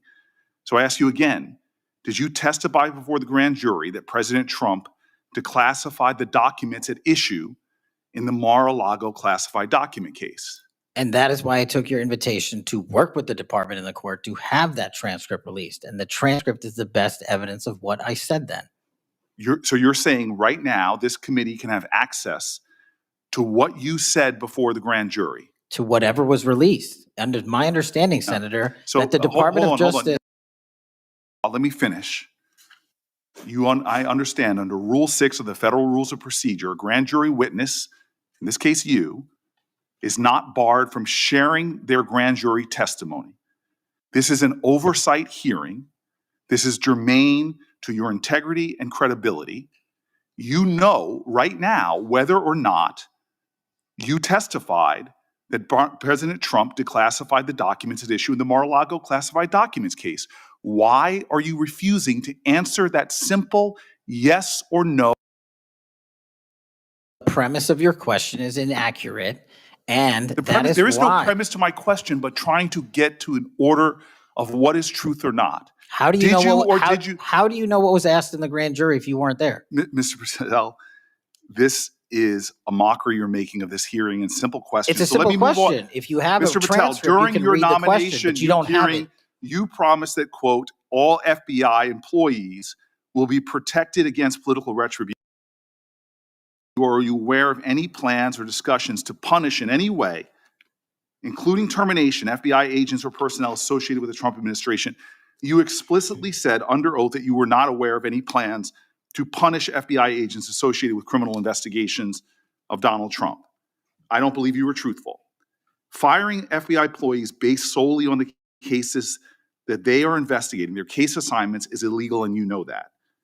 A new lawsuit that's been discussed numerous times alleges that you carried out Donald Trump's campaign of retribution, in quotes, against FBI employees for, quote, failure to demonstrate sufficient political loyalty. One of those plaintiffs has been discussed today, Brian Driscoll. Now, we know 20 years of distinguished service to the FBI before you terminated him. Special agent in charge of FBI's Newark field office, where he operated with distinction. Medal of Valor winner, Shield of Bravery awards. He's a patriot. You terminated Driscoll via a letter dated 5, and in that letter you said that you were firing him pursuant to Article 2 of the Constitution. Well, you're not the President of the United States, and so I'm wondering under what authority you were allowed to terminate him. That matter is under litigation, and I'm not able to discuss it. Okay, well, discuss this. Did you have discussions with Stephen Miller about firing this particular person or about his continuance in the FBI? How often do you speak to Stephen Miller? Frequently on our Homeland Security task forces. You frequently talk with Stephen Miller about subjects other than Homeland Security Task Force issues, correct? I frequently talk to Mr. Miller about Homeland Security task forces. Has Stephen Miller ever given you his opinions on how to run your agency? Mr. Miller's interagency operations are invaluable to success of the FBI. That's what we talk about. So you frequently discuss your job and your responsibilities with Stephen Miller and Pam Bondi, I imagine, as well. Absolutely. She's the Attorney General. Understood. Donald Trump promised to make us all safer. You have pushed out senior FBI agents with decades of knowledge and experience. In fact, this is the first time in FBI history that neither the director nor the deputy director have any experience with the FBI. You've shifted the agency's priorities primarily to pursuing Donald Trump's immigration enforcement agenda. According to ICE data, the Cato Institute, which is a conservative think tank, found that 20% of all agents have been diverted from their work to assist ICE immigration enforcement. 20%. Part of this operation is the who jump out of cars, snatch people off streets at churches, schools, and their jobs and hospitals. Have there been any FBI agents who investigate crimes against children that have been assigned to immigration enforcement, yes or no? The premise of what you say is entirely Have there been false. any FBI agents who investigate foreign domestic terrorism? You don't get to say the America is not safer under this leadership. I am not saying America that. is You're safer because of the work of the FBI. You're making a presumption of premise. 4,700 children, weapons, and You are not 23,000 violent denying felons have that been FBI arrested. agents who investigate human trafficking have been reassigned to immigration enforcement. You are not denying that FBI agents who are on the task force that fight against Russian oligarchs have not been reassigned. Public Corrections Squad reassigned. People who defend us, defend children reassigned. You're not denying that. I've seen you FBI time and agents time don't again get reassigned. attack my colleagues' premises of questions as a way to not answer the question. So let me end with this. I believe you have made our country weaker and less safe. I believe that we are more vulnerable to a major event. You've gutted the Bureau of Institutional Knowledge and Expertise. You fired or pushed out seasoned FBI officials, many with more than 20 years of experience, and were working on cases that were critical. You've been purging thousands of serious law enforcement officials who spent their careers keeping us safe, only to lower hiring standards in order to find anyone to replace this hearing to Senator Coons that it would take 14 years to fill the vacancies at your agency. Many are the result of your purge. 20% of FBI agents are doing low-level immigration enforcement instead of their mission-critical work.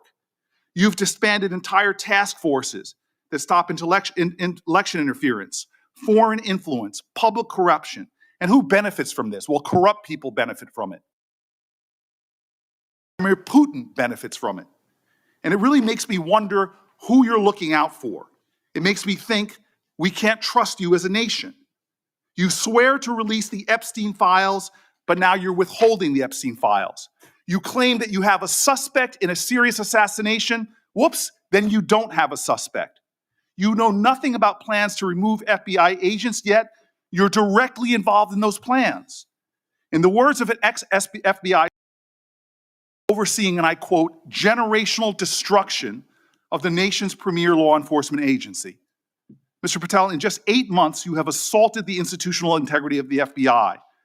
But I know FBI field agents. I've worked with them in Newark.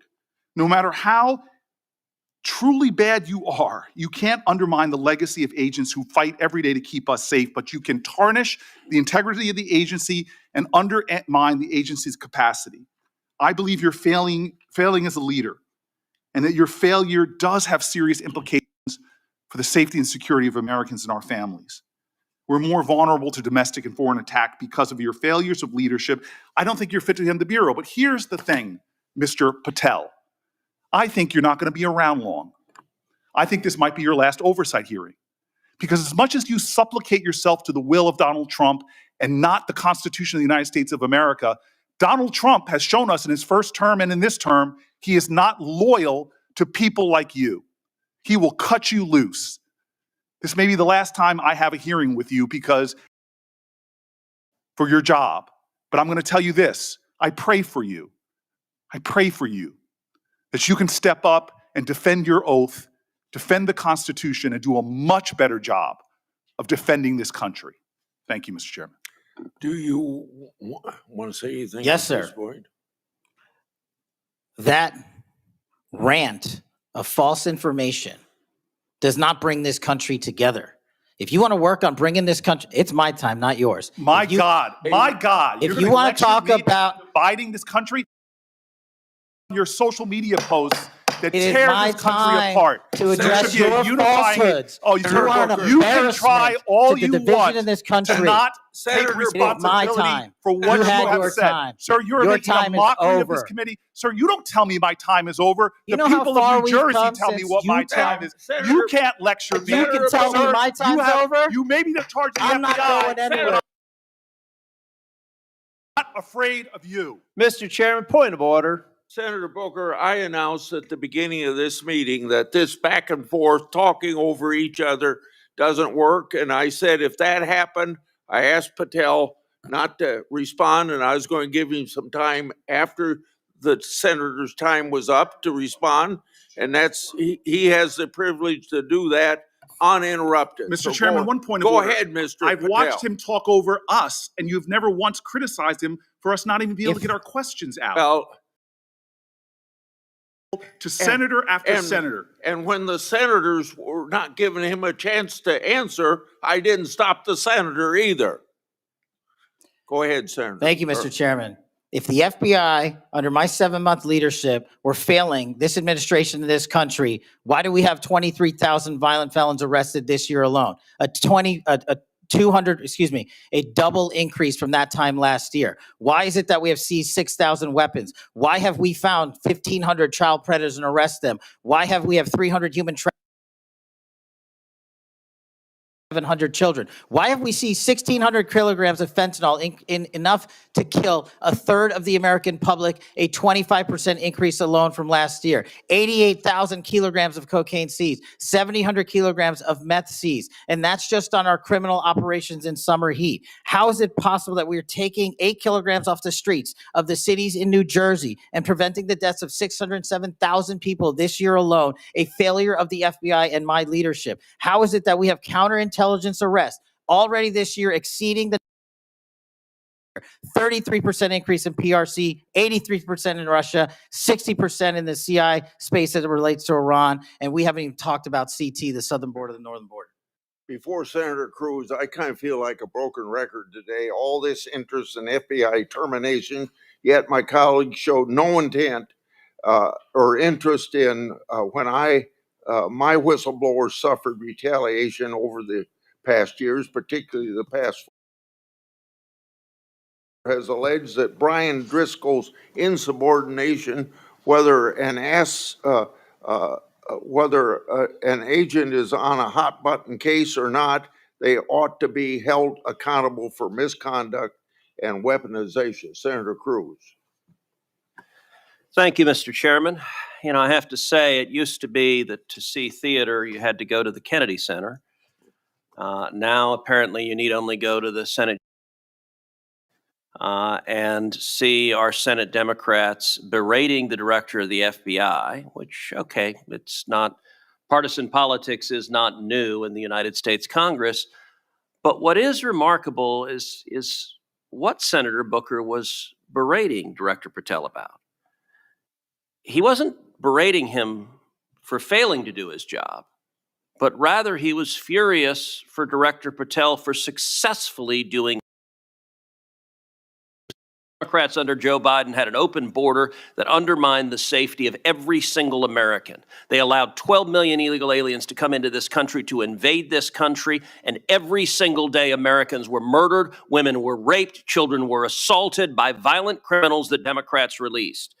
Now, Director Patel, I found Senator Booker's questioning really bizarre. He asked you, have you reassigned trafficking to immigration issues? Director Patel, are the Mexican cartels that are bringing people illegally into this country engaged in human trafficking? Yes, sir. What the hell does it mean to reassign someone from human trafficking to immigration? The greatest human trafficking in the world has been over the last 4 years at our southern border. It is modern day slavery that the Democrats still defend. They still defend those open borders. Mr. Patel, he also said, protecting children to immigration. How many children have you found that were victimized by the open borders of the previous administration? 4,700. 4,700. And yet, oddly, I don't hear a Democrat here saying, gosh, thanks for protecting those kids. 35% increase year to date last year.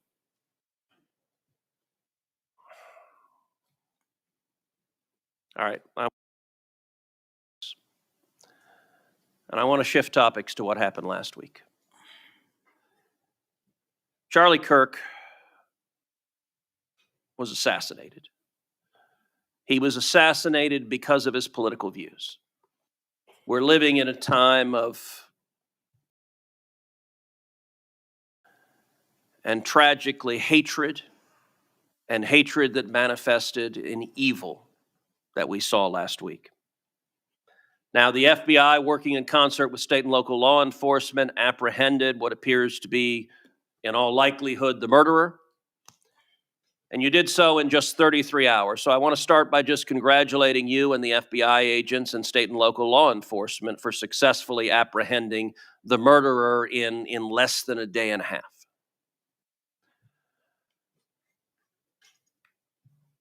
In the wake of that, we have seen far too many people on the left celebrating the assassination. We've seen Democrats, we've seen activists, cheering it on. We've seen tragically teachers in high schools, teachers in elementary schools, university professors cheering on the murder of Charlie Kirk. You and I both knew Charlie well. He was a good friend. He was an extraordinary man.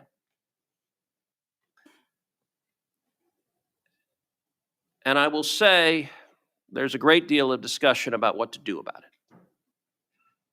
Under our Constitution, under the Bill of Rights, the First Amendment, speech is protected. And that's true even for vile speech. Someone can stand up and say the most hateful thing, and it's protected.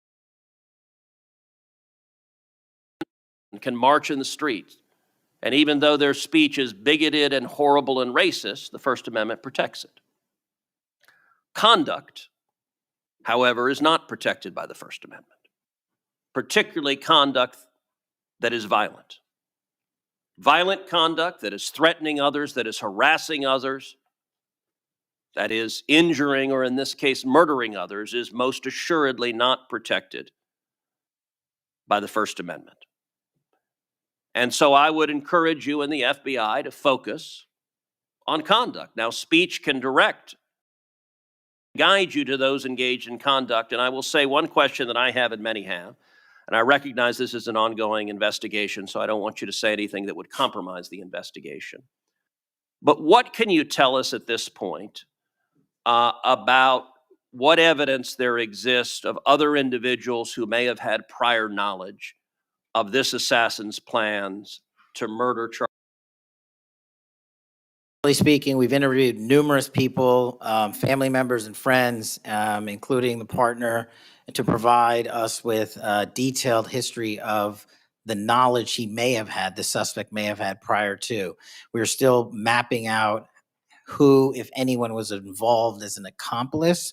As I said, the investigation is ongoing. We're also speaking to and going online who were part of a chat group that was involved in this heinous assassination. And we're also going to work with our state and local partners out in Utah to find out what community organizations, if any, participated or had any foreknowledge of this information. But it's very much ongoing. I remind everybody that it's not even been a week since Charlie's tragic death. Is it accurate? It's been widely reported that the assassin man who was transitioning to be female, and it's also been reported that they may have been romantic partners. Is that accurate? Yes, Senator. And I assume the FBI is investigating. It has also been reported that there were transgender chat rooms that may have had some awareness of the plan to commit this murder. Is that accurate as well? I'm sorry, can you repeat the question? It's been reported transgender activists that indicated some degree of potentially of foreknowledge of this murder. We're still developing that. Do you have any information the bullet casings had on them both Antifa and LGBT wording on them? Do you have any indication of the source of? As to the actual source, we're still developing that. I want to encourage you in the course of this investigation, absolutely go after anyone who aided and abetted. But I want to more broadly encourage you, follow the money. The violence we are seeing is not purely organic. There is, I believe, significant money that is spreading dissension, that is spreading violence. Antifa. Do you? I believe Antifa is associated with a lot of violence in this country. As to its designation, I'll leave that to the appropriate authorities. So I would encourage the administration to designate Antifa as a terrorist organization, to go systematically after Antifa. They've committed acts of violence all over the country. And the shell casings have multiple references to slogans that Antifa has. Is considerable money funding it. I would note that I've introduced legislation called the Stop Funders Act. Stop Funders Act would add rioting to the list of predicate offenses under RICO. I believe the money should be tracked and prosecuted under RICO. And both the Antifa and Black Lives Matter riots of a couple of years ago and the pro-open border riots in Los Angeles and other cities of this past year, I believe there was significant money behind those riots. I'm not the only person who noticed at the anti-Semitic protests on college campuses that many of the tents all matched. And so I would ask, would it aid your ability to prosecute these matters if Congress passed into law the Stop Funders Act and if rioting was added to the list of predicate offenses for RICO? Yes. Talk to me about the efforts of the FBI to go after the funders of the anti-Semitic protests on college campuses, the pro-open border protests in city, LGBT violence. Talk to me about the efforts to go after the money of those who are funding and promoting violence. As I've always said, Senator, money doesn't lie, and we've been following the money. And so that's what we're doing, issuing lawful process to organizations involved with criminal activity, because the money's got to come from somewhere and it has to be funded somehow. So we have extensive investigations ongoing into numerous organizations that are related to violent criminal activity.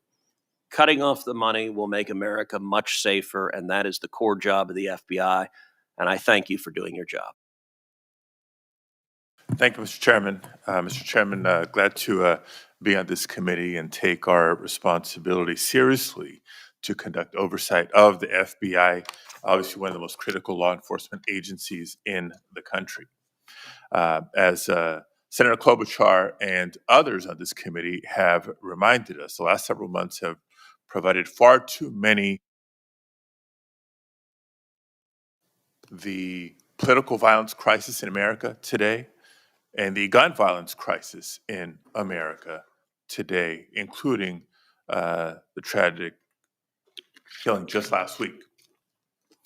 Director Patel, this committee takes seriously its not just oversight role, but recognizing the FBI's important role in protecting the public from gun violence while constitutional rights.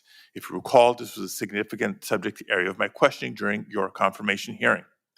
The Bureau plays a central role in enforcing federal firearm laws, ensuring the accuracy of background checks, and monitoring trends like machine gun conversion devices and lost or stolen firearms. Now, during your confirmation hearing, you pledged that the FBI would enforce firearm laws fully and fairly, consistent with the Second Amendment. Yet we continue to see a sharp rise in lost and stolen firearms reported by federal licensees. Enforcement results like arrests, not just arrests, but also prosecutions or task force expansions since you became director. I'll get those to you, Senator. Nothing you can share here today? No, I'll get the full list to you. You came unprepared today to respond to questions which you knew were important, going back to your confirmation hearing.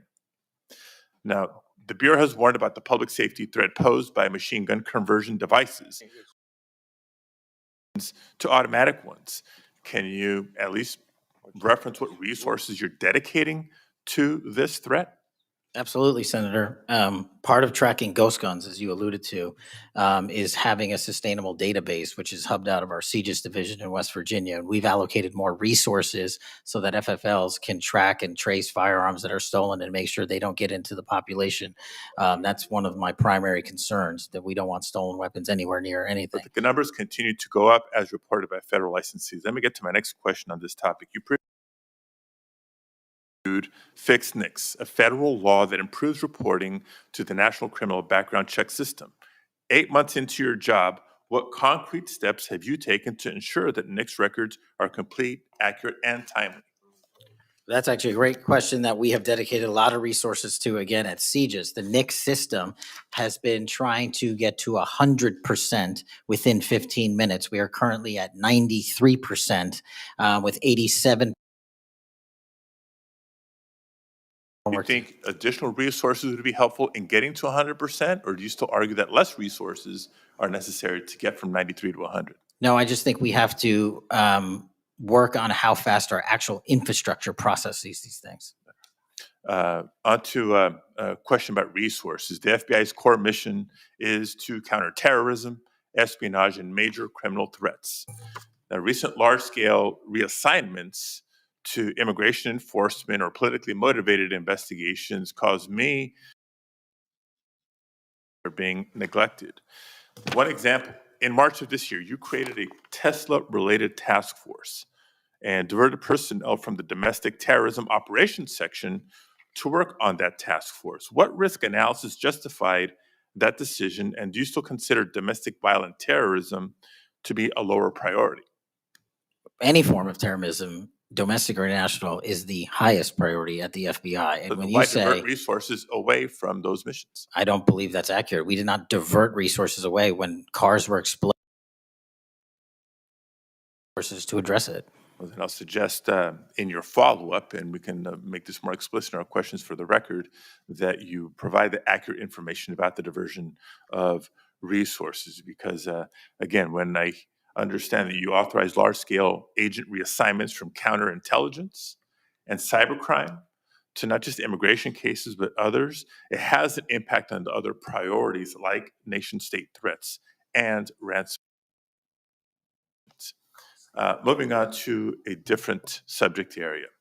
Safeguarding our elections is a core FBI responsibility. The public needs confidence that election security work is driven by facts and free from political influence. Mr. Director, do you agree with Attorney General Bondi's decision to disband the FBI Foreign Influence Task Force? The disbanding of that task force did not in any way reallocate or take away resources from that critical mission set. So then how are you mitigating the risk of foreign actors interfering in U.S. elections heading in? As I've highlighted through our cyber program, 60% increase in arrests for cyber threat actors looking to not just harm our critical infrastructure systems, but also interfere in our elections. We've had multiple arrests this year of individuals who are interfering in that process. Did the Department of Justice's Election Integrity Task Force seek statewide voter lists and driver's license data? I can't speak for the Department of Justice.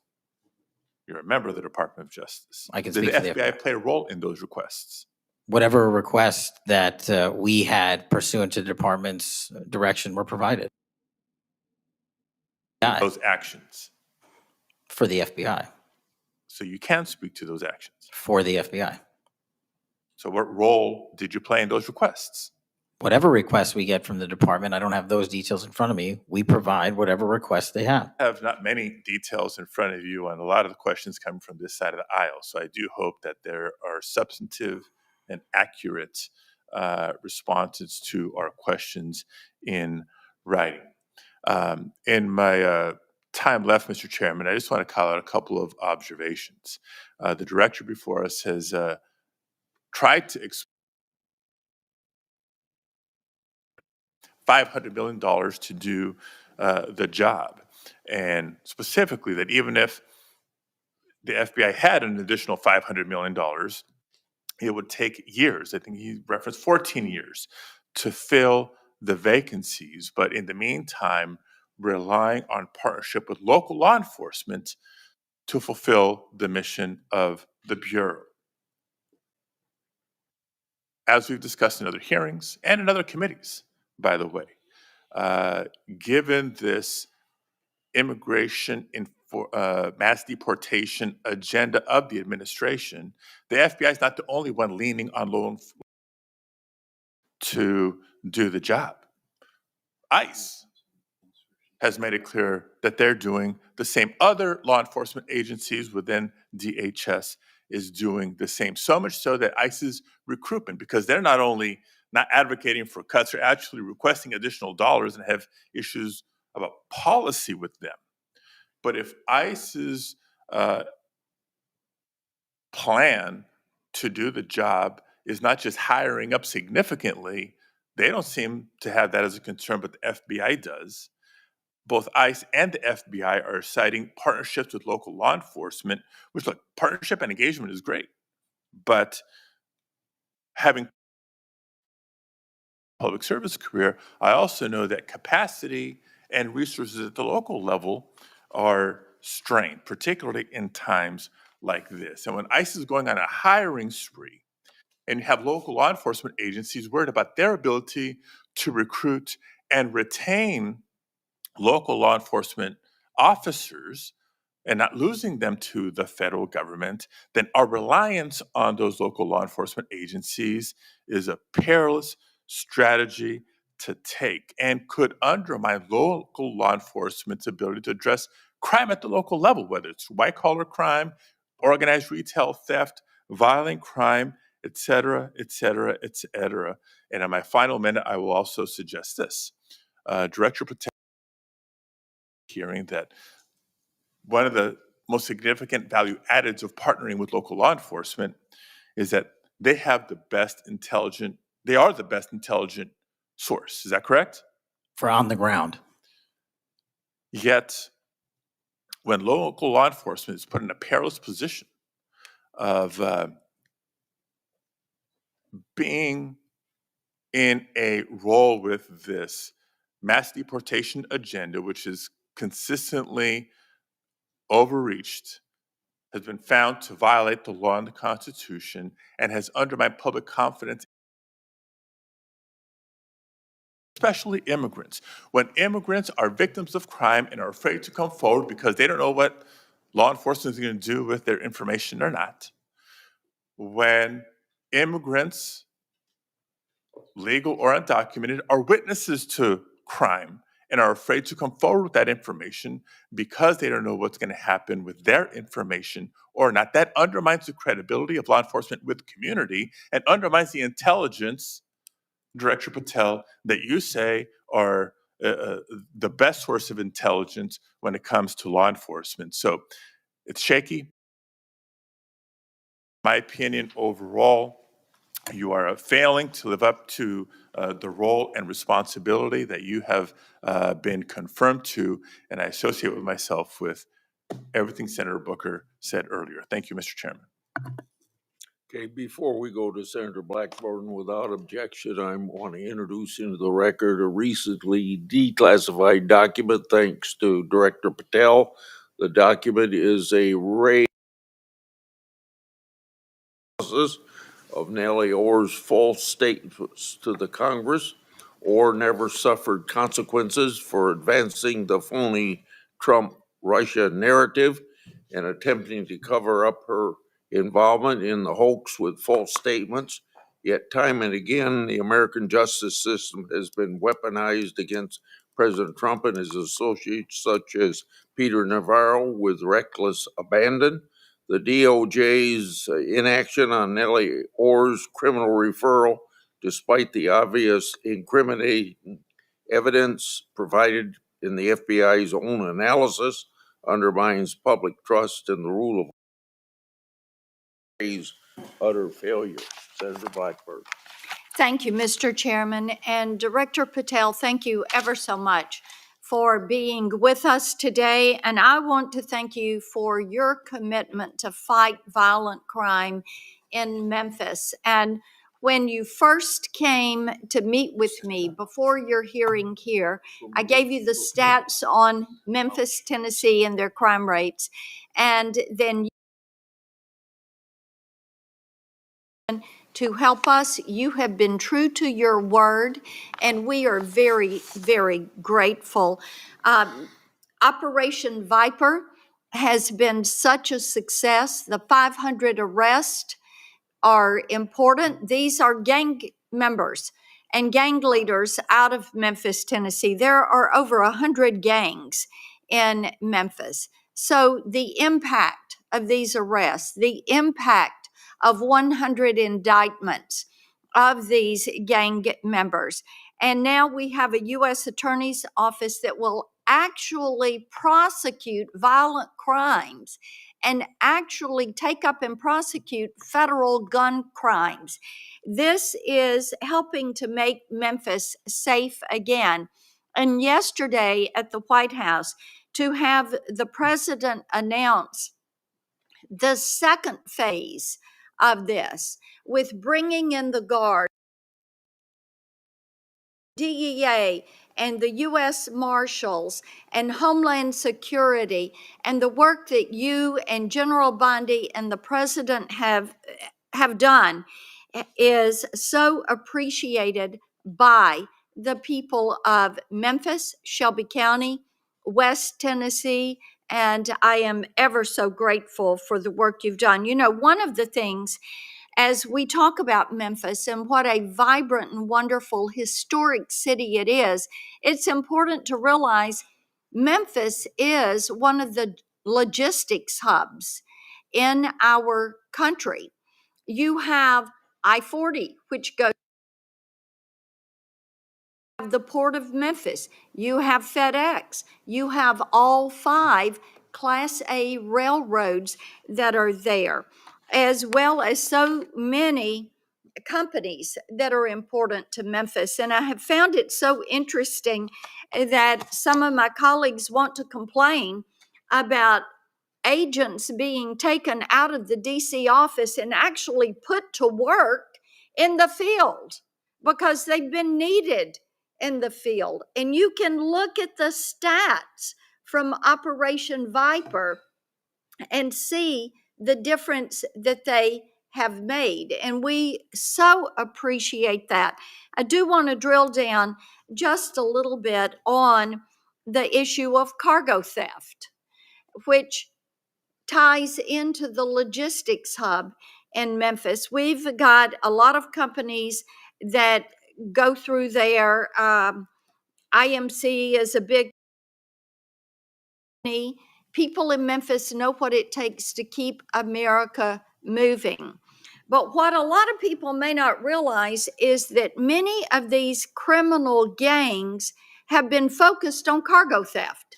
This is how they pay for their activities. So in addition to the carjackings and the home robberies and the smash and grabs and some of the human and sex trafficking, they've gotten into cargo theft, and cargo theft in Memphis has increased over 5,000%. 5,000%. That's what you saw with a Biden administration who wouldn't drill down these agents out in the field, having an interagency approach is something that is going to help us with getting our hands around this cargo theft. So talk for just a minute about what your team has done there and the importance of having that interagency approach.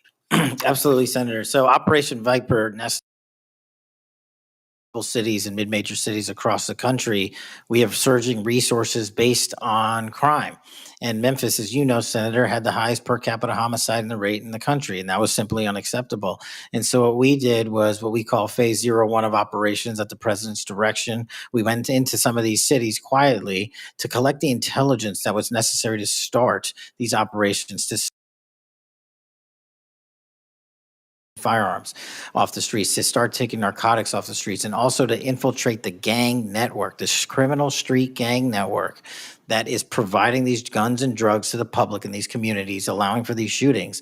And so what the FBI is good at, what the FBI is great at, is partnering with our local authorities in places like Memphis and Miami, and Chicago, and so many other cities across the country, to start the work, because you can't do the work on a dartboard basis. You need ground level intelligence, and that's what we did.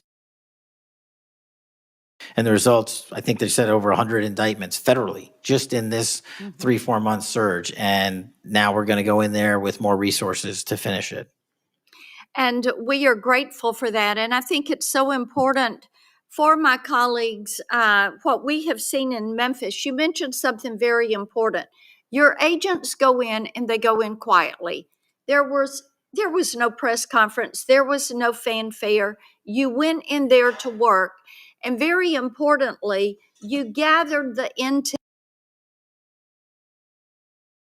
Are they figuring out who was doing what, and then setting up the process to apprehend these individuals? And it requires infiltrating those networks and having that data to work from so that you are working in partnership. And as I have talked with elected leaders in Shelby County and Memphis, as we have talked with those in law enforcement, they have been so grateful to have this support and this additional education that comes, because local police are learning from your agents when they are learning how to track these gangs and infiltrate these networks. We know that phase this operation is going to kick off. The Guard is going to be there to support the Memphis Police Department to help them kind of catch up, because they still have a lot of people on their board. They know who they are, where they are, what they're doing. They want to apprehend them and bring them forward. So talk a little bit about how phase 2 is going to continue to work to support the law enforcement efforts in Whole of government interagency approach where we're working with the Attorney General, the DEA, the ATF, the U.S. Marshals, Department of Homeland Security, because each one of those agencies has specialized capabilities. And when we surge together to work off of the ground level intelligence was collected, you see what happened in Washington, D.C. here.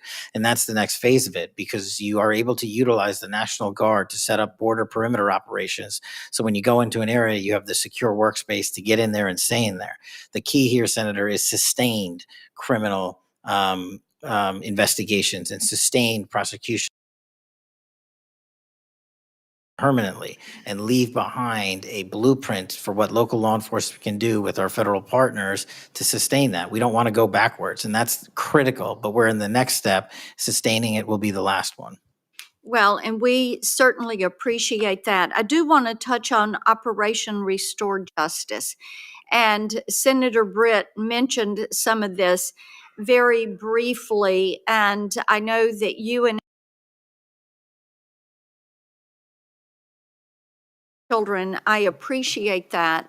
And we passed my Report Act last year. And President Biden signed it. And this does require social media to report to NCMEC so that we can have these perpetrators followed up with and apprehended. That's a good start. We're still trying to get the Kids Online Safety Act passed. That has been a bipartisan effort. We have looked with disdain at what has happened with Discord and Charlie Kirk's alleged killer. Talk for a moment about,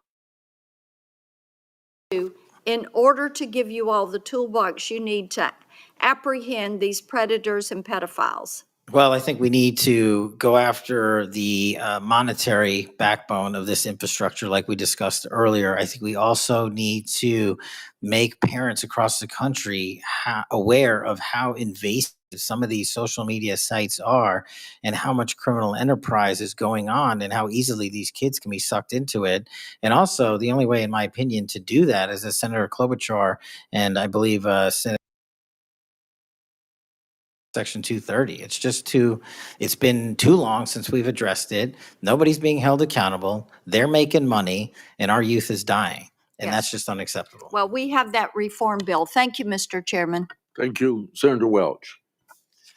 Thank you very much, Mr. Chairman. And just at the outset, I just want to say what I think all of us believe, and that is that the political violence that is so afflicting our country, it doesn't matter whether it's from the right or the left. I mean, all of us have an obligation to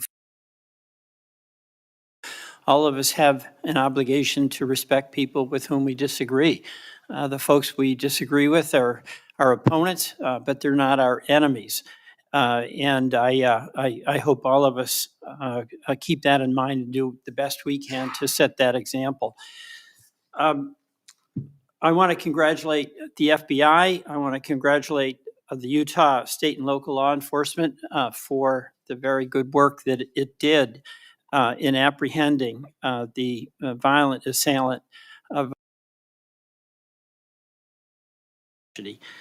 Um, Director Patel, at one point, you made an announcement that the suspect was in custody. We got our man. It turned out that was not true. In fact, I think that was about 27 hours before the person now in custody was apprehended. Why did you make that statement? Thank you, Senator. Appreciate you letting me address this. What the FBI does is not just locate and find suspects, but we also participate in eliminating subjects. And what we had at the time was a subject in custody in relation to work with the public to help identify subjects and suspects. I put that information out. And then when we interviewed him, I put out the results of that. And could I have been more careful in my verbiage and included an A subject instead of subject? Sure, in the heat of the moment, but I was doing the best I could. In all candor, I don't quite get that, because if we have our man, that would suggest to the public that everybody would provide information to local law enforcement and to you. Well- So that was a mistake. I don't see it as a mistake. I see it as something working with the public to identify that there was a subject So if in you put out, custody. if you put out a statement that says, we've got our man, and in fact, it turns out that you didn't have your man, that's not a mistake? But that's not what I said. Well, I'll go on. That's my understanding. Really important in the FBI, but it's important in every agency, is that the folks who are doing good work get supported for the work they're doing. And a number of highly successful FBI agents have been let go. And I want to just ask you a little bit about that. You know who Brian Driscoll is, right? Yes.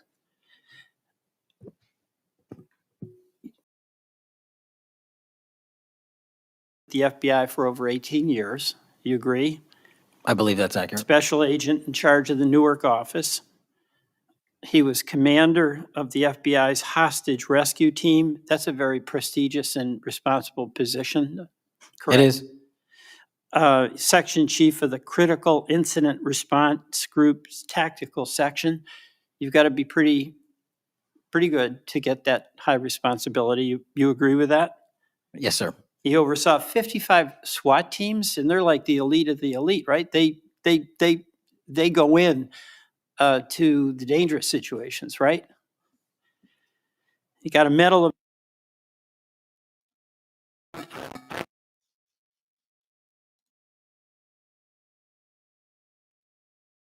terrorist Al-Sayaf, who had kidnapped American citizens, Kyler Miller, right? Is that right? I know Caitlin Miller family, yes, I know this is right now. He got Kurt Myers barricading himself in a bar after he killed 4 people and wounded 2. And Driscoll was part of the team who went in there and took that guy out. Right? I don't have all the details, but I'll take your word for it, Senator. He got into trouble when Emir Berg demanded a list of FBI agents who investigated January 6th, and was apprehensive that what didn't happen ultimately would happen, and that is those folks would get fired.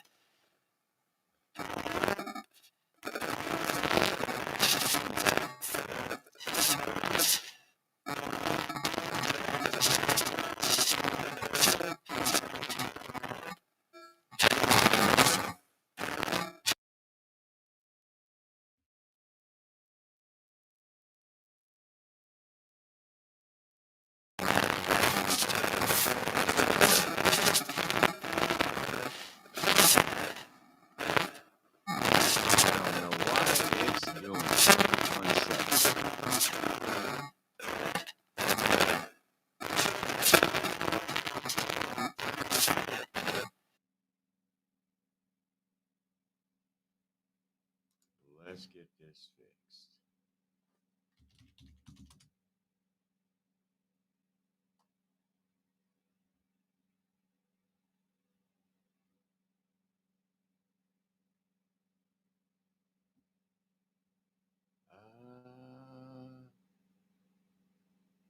Try this again.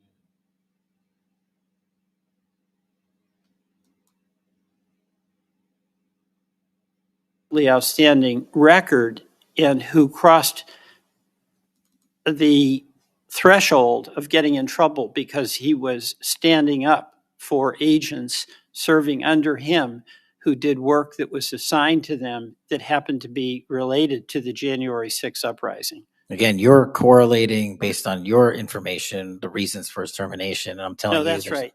Let me ask you another question. You know, when you were here, you were rightly critical, not here actually, I guess it was on Cash's corner. You were rightly critical of the way that the previous FBI director used the FBI jet. And you said you wanted to ground Chris Wray's private jet travel that he pays for with taxpayer dollars to hop around the country. Let me ask you this. You know, on the weekend of, according to flight tracker data, on the weekend of March 7th, an FBI plane flew round trip from DC to Las Vegas, and you attended a UFC fight with Mel Gibson. And I'll show you that. Is that you, and is that true? Yeah, you want to know the difference? I live in Las Vegas. I'm allowed to go home. I didn't leave a congressional hearing early on an FBI jet to dodge questions. All right. Then on April 5th, you attended a hockey game in New York City. You don't live there, right? No, I don't. By the way, everyday FBI agents who are assigned in Washington don't get to fly home on a private jet. Well, this is a great point. Do you know why I have to use a private jet? Because Congress made it mandatory. Okay. In April 5th, well, we didn't make it mandatory that you go to UFC games with Mel Gibson. Are you telling me I can't go home? You know, you got to use some judgment here. So when I'm at home, you I would- can't do what I'm doing when I go home. Everybody else is allowed to go home, Let me just not keep me. going. No, I'm glad you go home. I Okay. love to go home, but I don't go home on a private jet. On April 5th, They're not mandated to do so. You attended a hockey game in New York City with Wayne Gretzky, and Flight Tracker says the FBI jet took you to and from New York City, where you don't live, right? That's correct. And on April 12th, on the following weekend, you attended a UFC fight, a fight in Miami, also on the FBI jet, right? That's correct. So what's the cost to the taxpayer for those 3 flights? But I pay the commercial equivalent per the regs and the law. And so just so you know, when you are comparing me I to just asked prior what directors. I asked what the cost was, and you don't know, I take it. Yeah, and what I've done with the use of the private jet is use Andrews Air Force Base versus Okay. Reagan National as what the other directors have done Bottom line to here, save the taxpayer bottom dollars. line here, you flew home to Las Vegas. There's nobody else in the FBI who gets paid. They have to pay their own way if they want to go home, right? I mean, right? Well, that's not accurate. Depending on where you're stationed, the FBI covers the bill to get home. So are you telling me that FBI agents who are assigned in Washington, but who may live in Charlotte, they get paid by the FBI to Sometimes go they home? do, yes. Right. Another thing I want to say is this. You know, our local law enforcement has been stiffed. About $500 million in COP grants have been taken out of the budget. Those really help us in Burlington. They help us in Rutland. They really are important. And why in the world would we be cutting those COP grants when we need that local law enforcement, in part to partner with you? Well, I Do think you you're support that? I think you're speaking to the Department of Justice grants, which I don't adjudicate, but also Vermont, just like every other state, has received a plus up of FBI personnel. Well, I'll tell you, that's not what we're seeing. The other thing, my understanding is that there's a requisition or an effort to get another plane for the FBI that would cost about $72 million. Is that right? That's inaccurate. The FBI, because the jet, as you call it, is not my jet. We use it for operational needs. We use it for FTOX. We use it for HRT. But that's the one you fly and on, right? we have multiple fixed wing assets, and one of them is on a wildly expensive lease that I deemed a waste of money, and I'm looking for a replacement in which the government can procure assets permanently. Well, but I would welcome you submitting to this committee the cost information about the jets that are under consideration. And according to our research, the specifications that are included in this request would result in an expenditure of between 72 million and 80 million dollars. That's So inaccurate, but I'll happily get you the right I numbers. welcome getting the specific information. Absolutely. Thank you, Mr. Chairman. I yield back.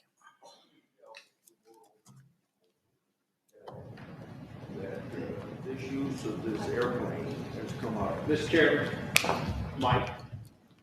It's on, but I can get closer.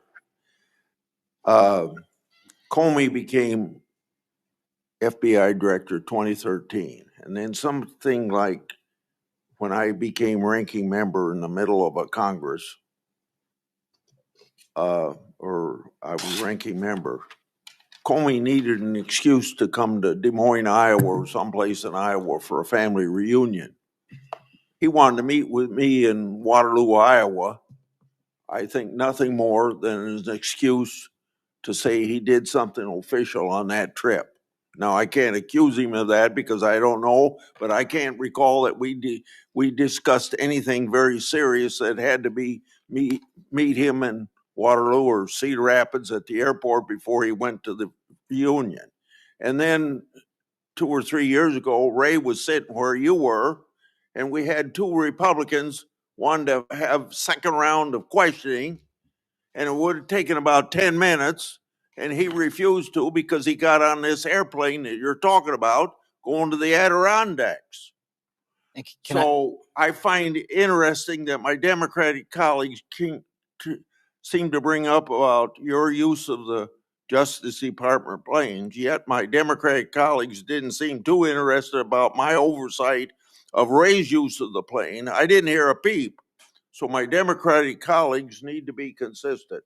Can I just add, Mr. Chairman, that when you compare the flight logs and the percentage of work travel to personal travel for the prior 2 FBI directors, over a third of their travel was personal on those same jets that I'm being accused of improperly utilizing. My mark is far less than that. Also, both of those directors use Reagan National Airport, which has landing fees of $5,000 to $10,000 because they didn't want to drive 25 minutes to Andrews. We take off and land in Andrews every single time because it's cheaper, and we do so because it saves the taxpayer dollars. Those are the things we are doing to make sure we are good stewards of taxpayer dollars. And also, any new acquisition of an airline or a fixed wing asset for the FBI will specifically meet the needs of the demands of the foreign FTOC operations and hostage rescue operations in our critical infrastructure programs. Senator Moody. Thank you, Chairman. Appreciate it. You're very patient. I am very patient. You're very patient. I'm new here to the Senate, and I watch what you have to go through as chairman, and we thank you. A lot of what we're talking about today, and you've been questioned about, was uncovered because of our chairman and his service to this committee, and I want to thank him because he's uncovered a lot, especially during the last administration, where many of our federal agencies went far off their mission.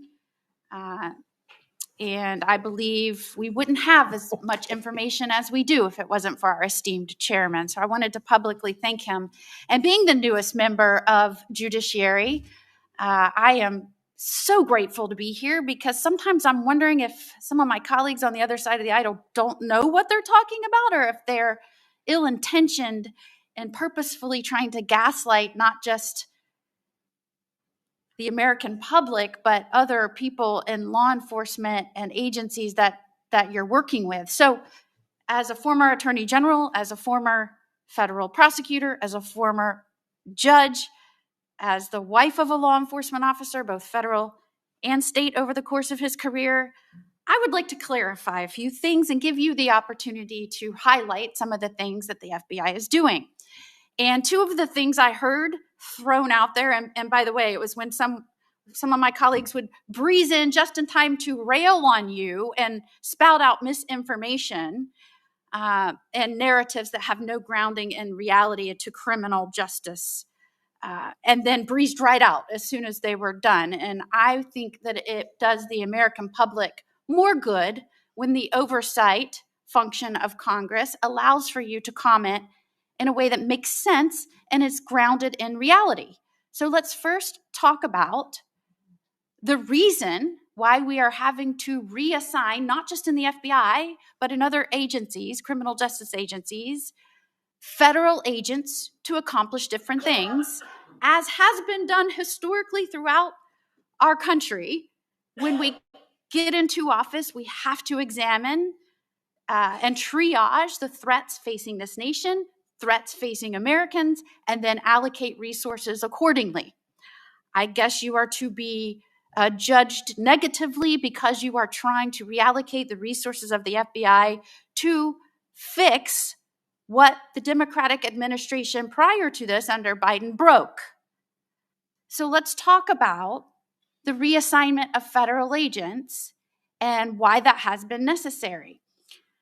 Would you say that the majority of assignments has been made because we are facing unprecedented levels of violence, both because of the unvetted surge of anywhere from 11 million to 20 million people across our border in the last 4 years, and because of the woke, weak, insane policies that have been pushed into states and cities around this nation by the left?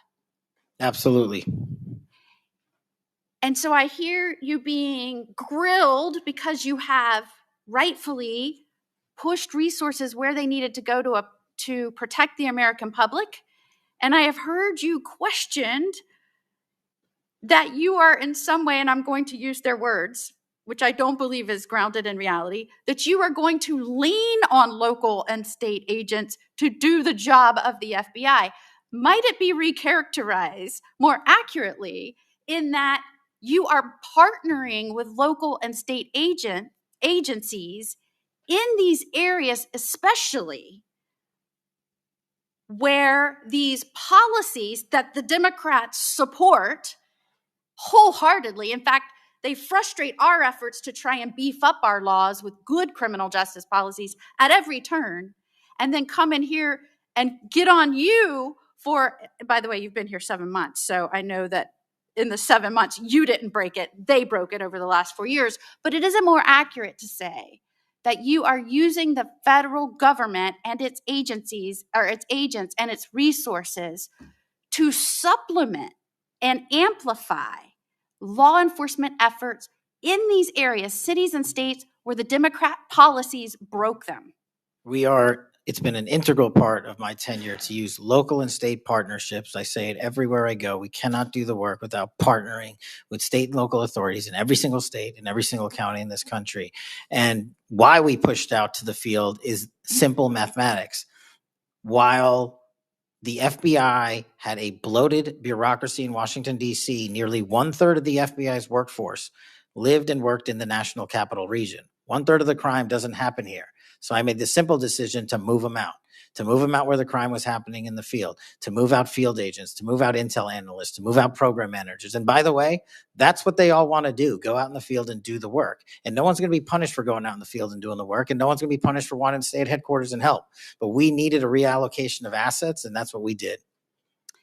And from your experience, both before and now in office, have you found that many of these nonprofits have done work to undermine the stability and security of cities? Those matters are very much ongoing, and hopefully we can report the results soon. And I don't mean just those that may have aided and abetted or supported criminal acts. Those absolutely should be investigated and pursued to the fullest extent of the law.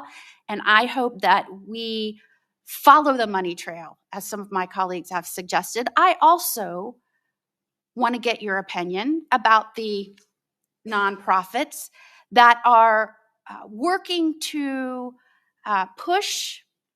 get elected and then push criminal justice policies that have made our cities and states less safe.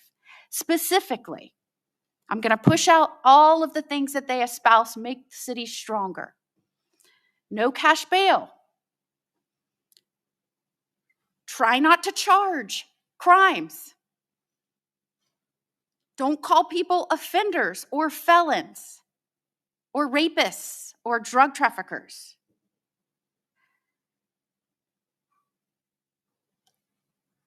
I can go on and on and on. But the gist is, don't charge. When you do charge, charge as minimally as you can. Don't put people on parole or probation following incarceration. Diversion should be the rule. I mean, I can go on. And we're seeing these play out in cities across our nation. I am one who believes it is always important to look at how we can do things better in our criminal justice system. But what has happened is some of these groups have hijacked that good intention by so many and used it as a way to subvert the stability of this country. And I firmly believe when that money is traced, you're going to find it's not only going not just to policies, but it's also going to pushing and promoting criminal acts. And I believe that money and support doesn't just come from infrastructure within the US, because I believe undermining our cities and this nation is something our foreign adversaries will get behind, and it will show that they are behind. Is the FBI trying in its reallocation of resources to make up and help in these areas where local law enforcement is trying its best, but it's fighting an uphill battle against mayors and city council and indeed governors that promote and support and pass laws and policies that follow these weak, insane policies? We go into every community where the crime rates are high, and if you look across the board, the crime rates are coming down across the country because the FBI is going in there and doing good police work, and we're not going to be dictated to by mayors or governors. We have federal law enforcement capabilities and responsibilities to our citizenry, and we're executing those on every single day, including rural communities and tribal lands. And you are, correct me if I'm wrong, welcomed and supported and enthusiastically praised by the cops that are there because they want those communities safer. Well, I think the police speak for themselves, and we'll let them do that at their own leisure. And one of the other gaslightings that I heard was that at a time when we're trying to help them because they're having vacancy rates and they can't retain police, and you're causing that. Is it in fact that police across this country, because they've been defunded, they're not supported, they have groups that are continuously combating when they're trying to make the communities safer? I know this because when I was the Attorney General, they all wanted to come to Florida, and I welcomed them with open arms. In fact, we are increasing our ranks in Florida, sometimes to the detriment of other cities and states because they can't keep them. They tried to make it sound like it was your fault that we had vacancies in these police ranks around the nation, when in fact, aren't you trying to help bolster their ranks and help them because they have mayors and prosecutors and city councils and governors that won't help them? That's exactly what we did. We did it in DC. We're doing it in Memphis. We're going to Chicago, Miami, St. Louis, so many other cities across the country.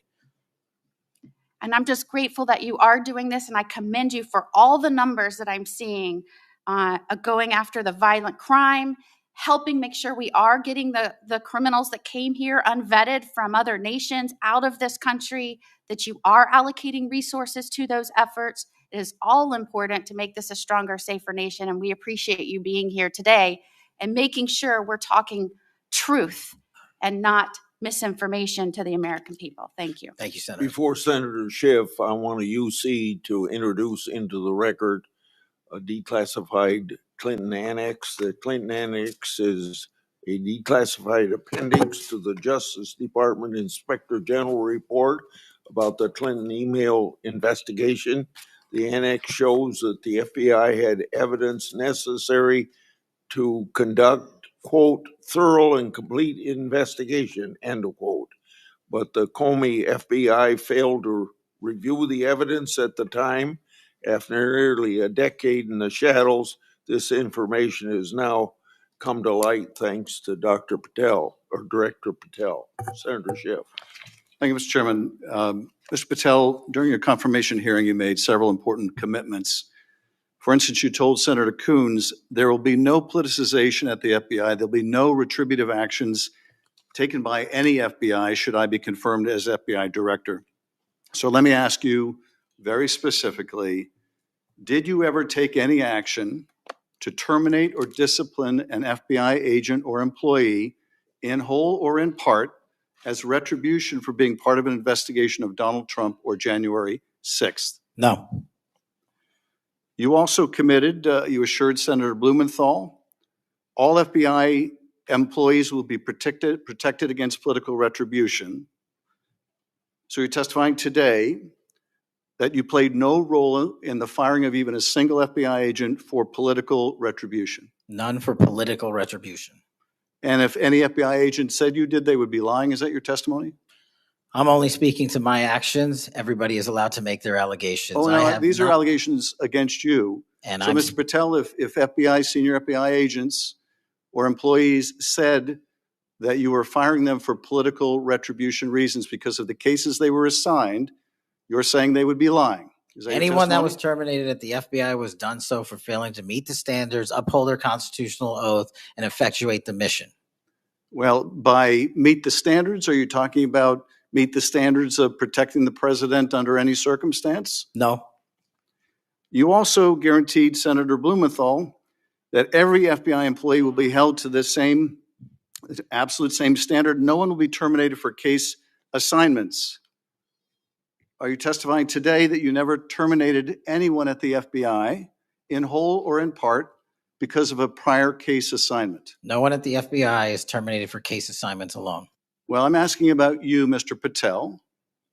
Did you, in whole or in part, terminate anyone at the FBI because they worked on the Trump investigation or because they worked on January 6th? No one at the FBI has been terminated for case assignments alone. Okay, you're saying alone. Does that mean they were terminated in part because they were assigned to a January 6th case or assigned to the Mar-a-Lago case? You're being very precise here, Mr. Patel. You're saying alone. That means they were fired in part because they were assigned those cases. Is that your testimony? Absolutely not. But if you want to keep Okay, putting words well, in my mouth, then go let me ahead. ask you, let's strip away the word alone. Did you terminate or participate in any discipline of any FBI employee in whole or in part because of their work on an investigation of Donald Trump or January 6th? Yes or no? Any terminations at the FBI by employees. No, I'm since asking you a very specific And I'm question. going to answer the question, but you don't like the answer because it's the No, truth I and it guts want your an answer to my narrative. question. I don't want an answer to someone else's question. So let me just be precise, and I ask for a yes or no answer. Did you ever terminate or discipline an FBI employee in whole or in part because they had been assigned or worked on an investigation of Donald Trump or January 6th? Yes or FBI no? employees are only terminated Yes if or they no, fail Mr. to Patel? uphold their oaths of Yes or office no? and duty. You're not at the answering my FBI question. I You're don't not have to answering my answer your question yes or no because you're setting up a trap so you can have Oh, a media no, I'm not narrative. setting up a trap. And I'm not unless- giving it to you. Unless it's true that you fired people. People in have whole been or in part terminated at because the they- FBI who fail to uphold they were the assigned standards to. that the FBI requires them Did you to tell? uphold. Did you tell anyone at the FBI that all FBI employees who they identified who had worked on cases against President Trump would be removed from their jobs? Did you tell that to someone at the FBI?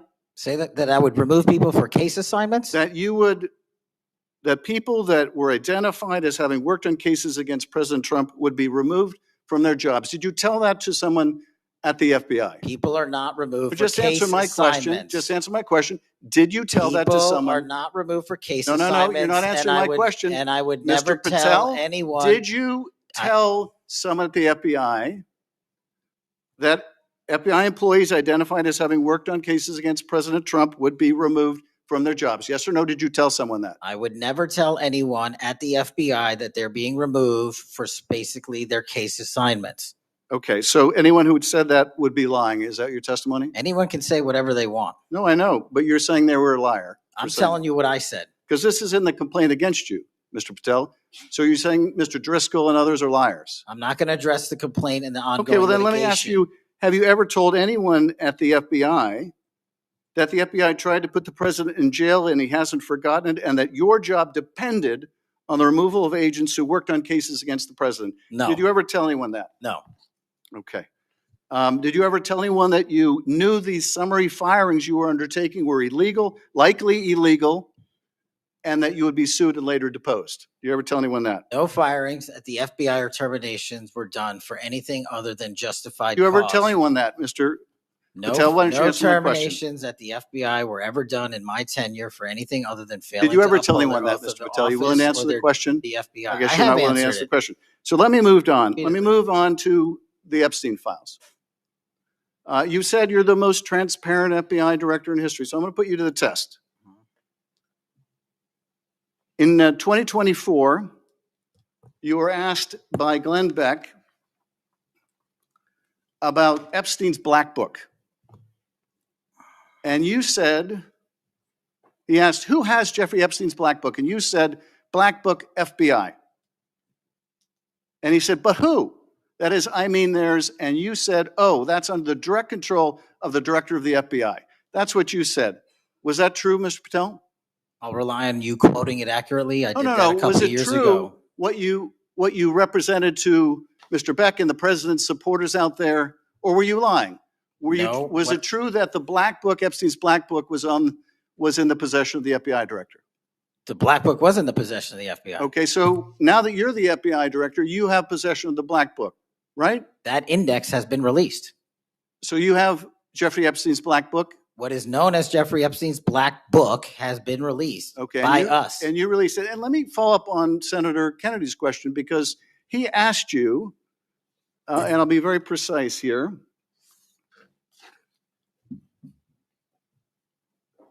You've seen most of the files. Who, if anyone, did Epstein traffic these young women to besides himself? And you said, himself. There's no credible information, none. If there were, I would bring the case yesterday that he trafficked to other individuals. And Kennedy, the information we have again is limited. And Senator Kennedy said, the answer is no one. And you said, for the information we have. So is it your testimony today that in all the Epstein files, that Jeffrey Epstein trafficked no one to anyone but himself? Is that your testimony, Mr. I never Patel? said Jeffrey Epstein didn't traffic anyone else. Did he traffic any young woman to someone other than himself? That was Mr. Kennedy's question, And I Senator Kennedy's said question. the information that 3 administrations have had access to I'm have asking made you- determinations that there are no investigative leads that were credible to prosecute and investigate any others. I'm Well, specifically I'm asking stating you whether we it's were your working on. testimony today. Well, you just read that it, and I said it 10 minutes ago, so let the record reflect my I testimony. just want to make sure there's no misunderstanding, because there are victims like Virginia Guifer who have testified otherwise, who have said otherwise. And you're telling the American people today that the Epstein list is a single name and it's Jeffrey Epstein. That's what we're to believe? That's not what I'm saying. That's what you're saying, and Well, you let can me- say let me whatever ask you Let want. me ask you this. When Todd Blanche went to interview Ghislaine Maxwell, she said, but did I think these guys were coming for that? I really don't. If you met Epstein, there's no way that this cast of characters, of which it's extraordinary, and some are in your cabinet, who you value as your co-workers, and you know would be with him if he was a creep or because they wanted sexual favors. A man wants sexual favors, he will find that. They didn't have to come to Epstein for that. And the next question Todd Blanche, the president's former criminal defense lawyer, asked is not who in the cabinet, who are you referring to? His question is, so when's the last time you think you were with Mr. Epstein when he got a massage? So let me ask you, who are those cabinet members that Ghislaine Maxwell was referring to that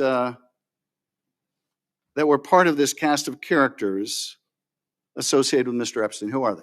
The Deputy Attorney General took the aggressive step that no one else did and interviewed Miss Maxwell for No, I'm 2 asking you, days, who are and we the ca- released who are the the cabinet entirety members? of that Who are the cabinet transcript. members? I do not have that transcript in front of me. You're picking it piecemeal. The American And- public can read the Let me ask entirety you of that. one last question, because you clearly won't tell us the cabinet members associated with Mr. Epstein. Let me ask you one last question. And that is, right after she gives this testimony in front of an FBI agent, among others, she's transferred to a minimum security prison not suitable for a sex offender like herself. Who made that decision and why? The Bureau of Prisons.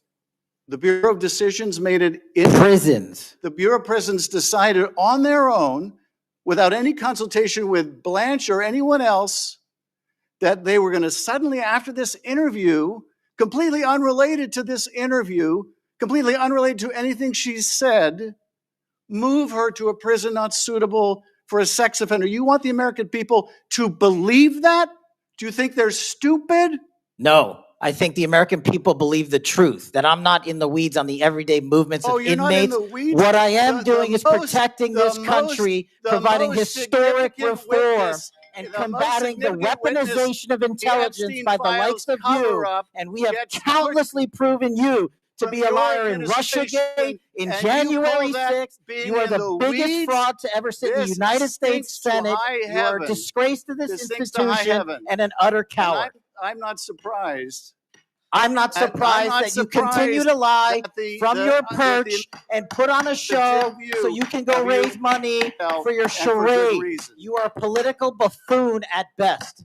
Well, you can take an internet troll. Take and it make- to you the can take bank an that the internet- FBI is you protecting can this make an country internet troll, and the state and the FBI citizens of the director California. will We always are bringing be nothing more historic than an reform. internet Point of troll. order. But all you care about is a child sex predator that was prosecuted by a prior administration, and the Obama Justice Department and the Biden Justice Department did squat. And what did President Trump do? Bring new charges courageously. And what have we done? Chairman, You said take I'm the most control of this transparent situation. FBI director in history. Take control of this situation. 33,000 pages of information to you. I challenge you to say anything credibly to the truth.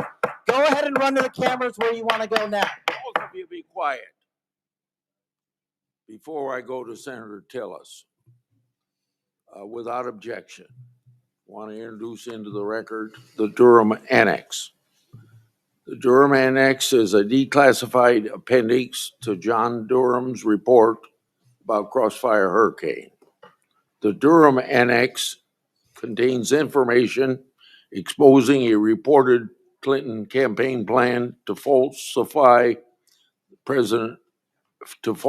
tie President Trump to Russia. For years, I've fought to assemble and publicize all the facts heretofore unknown surrounding Durham's investigation, Crossfire Hurricane, and related matters.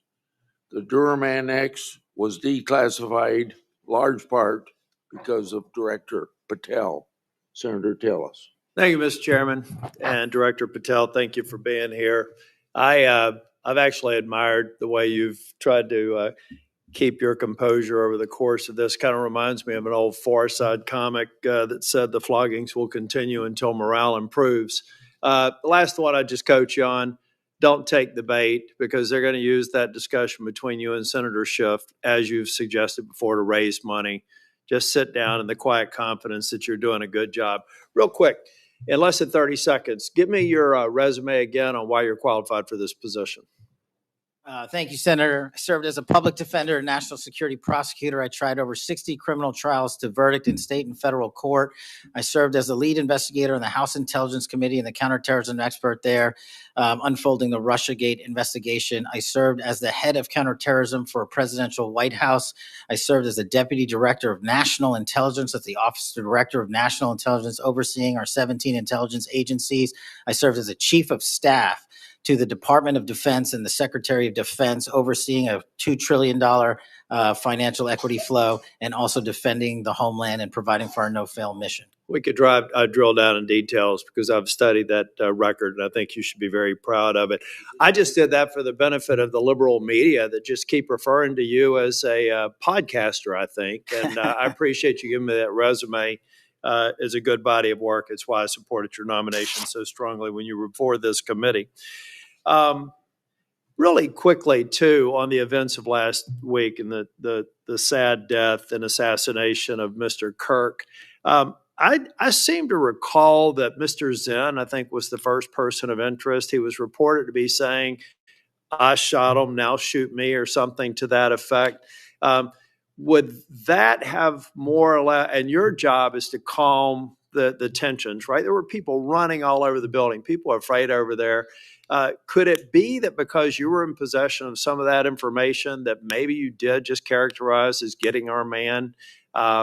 that maybe that's what led up to it, if those facts are correct? What led me to that is to the eliminate subjects, but also we were in a period with inside of 24 hours where we didn't know who the shooter was. Well, that's why I asked, because people are forgetting that this man was reported to have been saying, I shot him, now shoot me. They're also forgetting that he brought in an attorney and said that he'd fabricated the claim to draw attention away from the actual shooter. And he went on to get multiple charges for possessing child pornography and sexual abuse material on his phone. So I'm just saying that it just seems to me that in the moment, maybe you should have used different words, but I can't imagine that the amount of time that we've spent on that subject in the hearing today. But I think it's because they're really worried that they're another punchline to an old joke.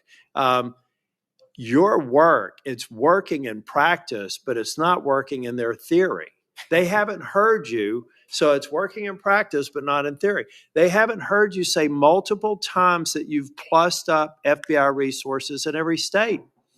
They haven't heard you when you've talked about year-over-year comparisons for results. I don't care how many people you have at HQ, as long as you keep producing those results and they're good. They need to be sustained. Now, I am a little bit concerned about the deployment of National Guard troops to dangerous cities, but you keep on mentioning something I'm going to go back to in terms of joint task forces. You also did a great job of explaining why you think you should save money and go out and fly out of an airport versus an easy trip across the Potomac to National. I love all those responses. I'm not going to repeat them here, but I'm worried that if we move in too quickly, let's say to Memphis, I should back up and say I was Speaker of the House in North Carolina, and I would consider it a personal failure on the part of state leadership if they have to call in federal resources to do their job beyond what they do every day, and that's promoting joint task forces. I've seen ATF, DEA, FBI. I've been in the briefing rooms at 3 o'clock in the morning about to go and do a 55 no-knock warrants on bad people. You all do that every day, and thank God that you are. It looks like we should plus it up in a few cities. I'd rather use the money to deploy National Guard to just continue to leverage what you're already doing well. And I compliment you because I've got to believe it's a lot of these joint task forces that have increased the apprehension and charging rates. So thank you for that. But do you agree that at the end of the day, if we're going to have a sustained impact on crime, whether it's Memphis or any other city, that we've really got to enable, empower, and continue to support the men and women on the ground there every single day? 100%. Thank you. I think that your cost benefit mind needs to go into, if I'm about to deploy this many National Guardsmen to a city, what does that cost? And what would that look like if we were plowing that cost of deployment into ongoing, I believe, joint task force, which are working very well. They're working well in North Carolina. So I'd like you to look at it. Now I'm going to move on. The Safer Communities Act, can I get your commitment to get an update? Maybe we could even take a trip out to West Virginia to see how we're doing an extraordinary job of NICS background checks. People are getting them in record time, but we are taking a few guns away from people that probably shouldn't be able to buy that day. Would you agree with that characterization? I would love to have you out and anyone else on this day is to West Virginia to see that. I'd like to bring some of my colleagues to see it's working. We had people on my side of the aisle saying it was going to be awful. It was going to result in mass confiscation of guns. Not true. They were wrong. This bill's making a difference. I also want to talk about the behavioral health and other components in granting. I know in North Carolina things are going well. I want to make sure that that flow is going out there because the tragic events in North Carolina and Charlotte, the stabbing, I spoke with one of the family members yesterday, I think that we have to recognize that we have magistrates that have a revolving door policy, no doubt about that. And they should be held accountable if they're releasing dangerous people. But I also think that some of the problem is that we simply don't have a place to send people, particularly with respect to behavioral health. We have got to continue to, every law enforcement officer I've ever spoken with says, look, I've got law enforcement officers seconded to an emergency room because I've got somebody with no place to send them. I don't have a bed upstairs I can send them to. I don't have a behavioral health facility. We've got to provide more ways to detain people that are a risk to themselves and a risk for the community. And I really do believe Safer Communities Act is a good framework for doing that. That's only a comment. Section 702 is going to come up in April of next year for renewal. Do you believe it should be eliminated and not reauthorized? No, sir. It needs to be Can I also reauthorized. get your commitment maybe to come back over and review some of the controls that are in place and other things? So hopefully we won't have the drama leading up to April. We can actually come here and get consensus on why you've got the checks and balances in place and why we should do it. Just remove any chance that we're going to run into that cliff narrative next year. Can I get your commitment on doing that? You have Mr. it, sir. Patel? Thank you. I want to talk very briefly on, and the chairman's given me a gavel, but I promise not to go over more than 2 minutes. But that's why I chose to be last, so I could have this discussion and actually get to some facts versus agendas and clickbait that we'll almost certainly see going forward. Tell me a little bit about the rationale behind the change in stance in recruiting. I also understand there may be a reduction in the academy timeline. Just give me some thinking about where you are on recruiting, retention, training, et cetera. So recruitment is through the roof. We've doubled up month over month our applicants to be 1811s, our federal agents, intel analysts. So the recruitment is going wonderful. What we have to do is figure out a way to get creative because the BFTC timeline is an 18 to 20 week program. And what we've done to address the openings we have for 1811 brick agents is we opened it up to the interagency and said, hey, do you at Secret Service or DEA or ATF want to come over? You guys went through FLETC. You guys were cops or military officers. You're law enforcement. So we created a shortened bridge program of 6 weeks at Quantico that if you want to come over and be an FBI agent, you can do so. There's transfers all the time. We just made it easier. And we're also recruiting police officers who might not have a college degree. But in my opinion, that does not disqualify them from serving our community. So we're welcoming them. It's a rigorous application process. It's just one item.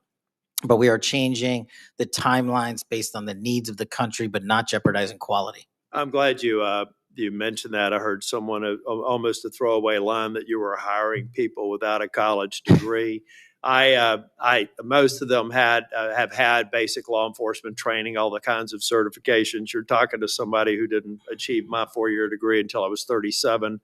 I'd like to think that I brought some things to the table, and I think that those people, the mere comment, I think is inappropriate for somebody considering this to think that they're a lesser person because they don't have a piece of paper. I wanted to get back to the last thing that I will talk about. I'll follow up with some questions for the record. Thank you, incidentally, for consistently being responsive to any inquiries I've made to you. But on the Kirk shooting, I do believe that that Senator Schmitt's numbers are right. There seems to be a disproportionate number of voices on the left that are celebrating the assassination of a CEO or celebrating the assassination of someone in Mr. Kirk's case that I disagreed with probably about half of his positions. But I felt like he was a good voice in engaging young people, and that's a start, as long as we can do it civilly. And then I also just went back online because I've hammered on this committee multiple times. I just went online and I found in Pinterest that even today you could order a T-shirt that says ACAB 13.12, which translates to all cops are bastards. Or if you don't like that shirt, you can go get an F the Cop shirt at the same website on a location on Pinterest. There is clearly a problem with some of the voices of the left, and I'm not necessarily saying any members of Congress that need to tamp it down. Having said that, within 24 hours of Mr. Kirk's shooting, we had the guy that does the podcast for the War Room and another guy who's denied the Sandy Hook shootings say we're at war. Now, how on earth, and I do believe it's a smaller number, but it's a number that has an influence. How on earth are we de-escalating the situation and with the tensions as high as they were last week, with going out and saying we're at war? I'm not asking you to respond to this question. I'm just saying that there are people out here on our side of the aisle that still need to look in the mirror. Even if you agree that it's a lower number, bad is bad, no matter how many numbers they are. And that kind of rhetoric and that kind of mobilization makes your job more difficult and puts us in a position where we're not being as productive as you want the FBI and state and local law enforcement to be. I'm finished. I just want to thank you for your service. I want to thank you for your concise answers. And I am thoroughly impressed with the fact that you have sat in that chair for over 4 hours without a break. So with that, we're on behalf of the chair, want to thank you for being here today. And also, I assume, are we leaving the record open for any period of time for 1 week? The record will be open, left open for 1 week so that you may have questions for the record. Mr. Patel, thank you for being here. Thank you, today. Mr. Chairman. Meeting's adjourned.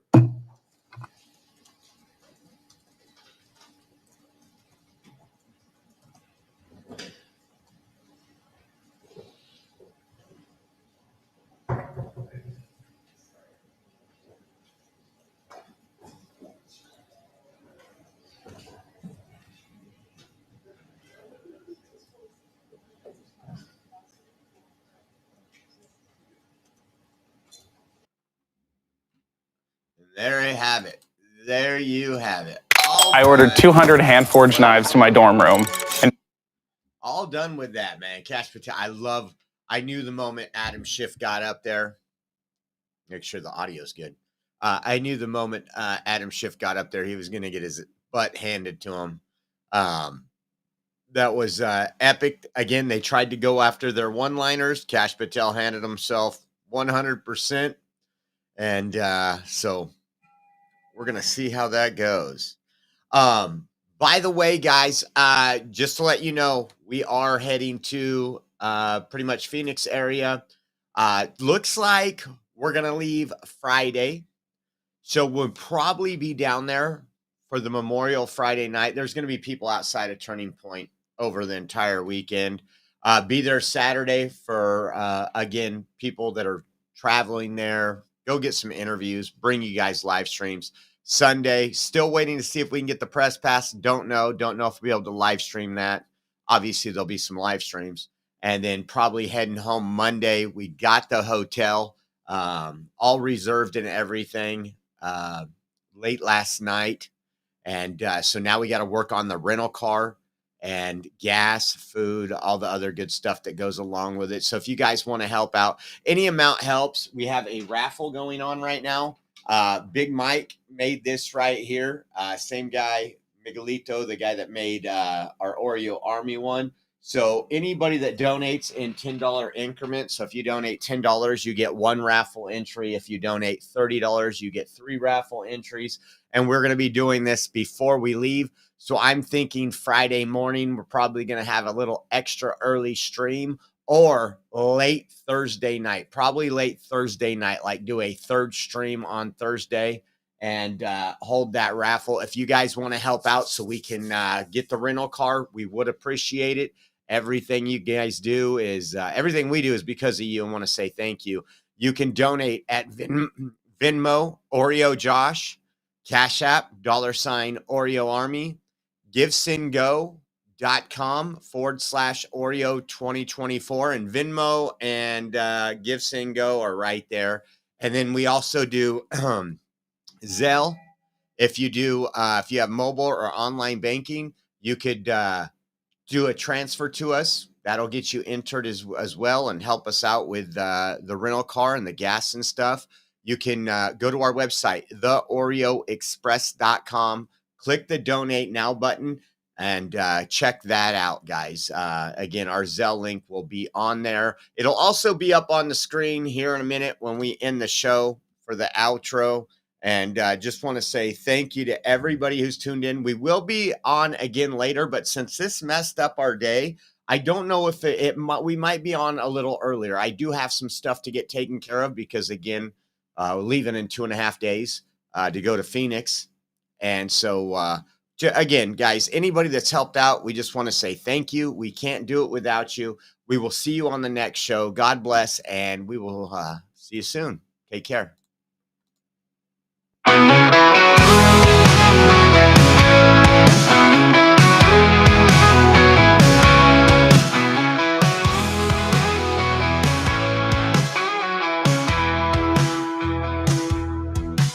Well, hop above the Oreo Express, where truth don't hide and we don't second guess.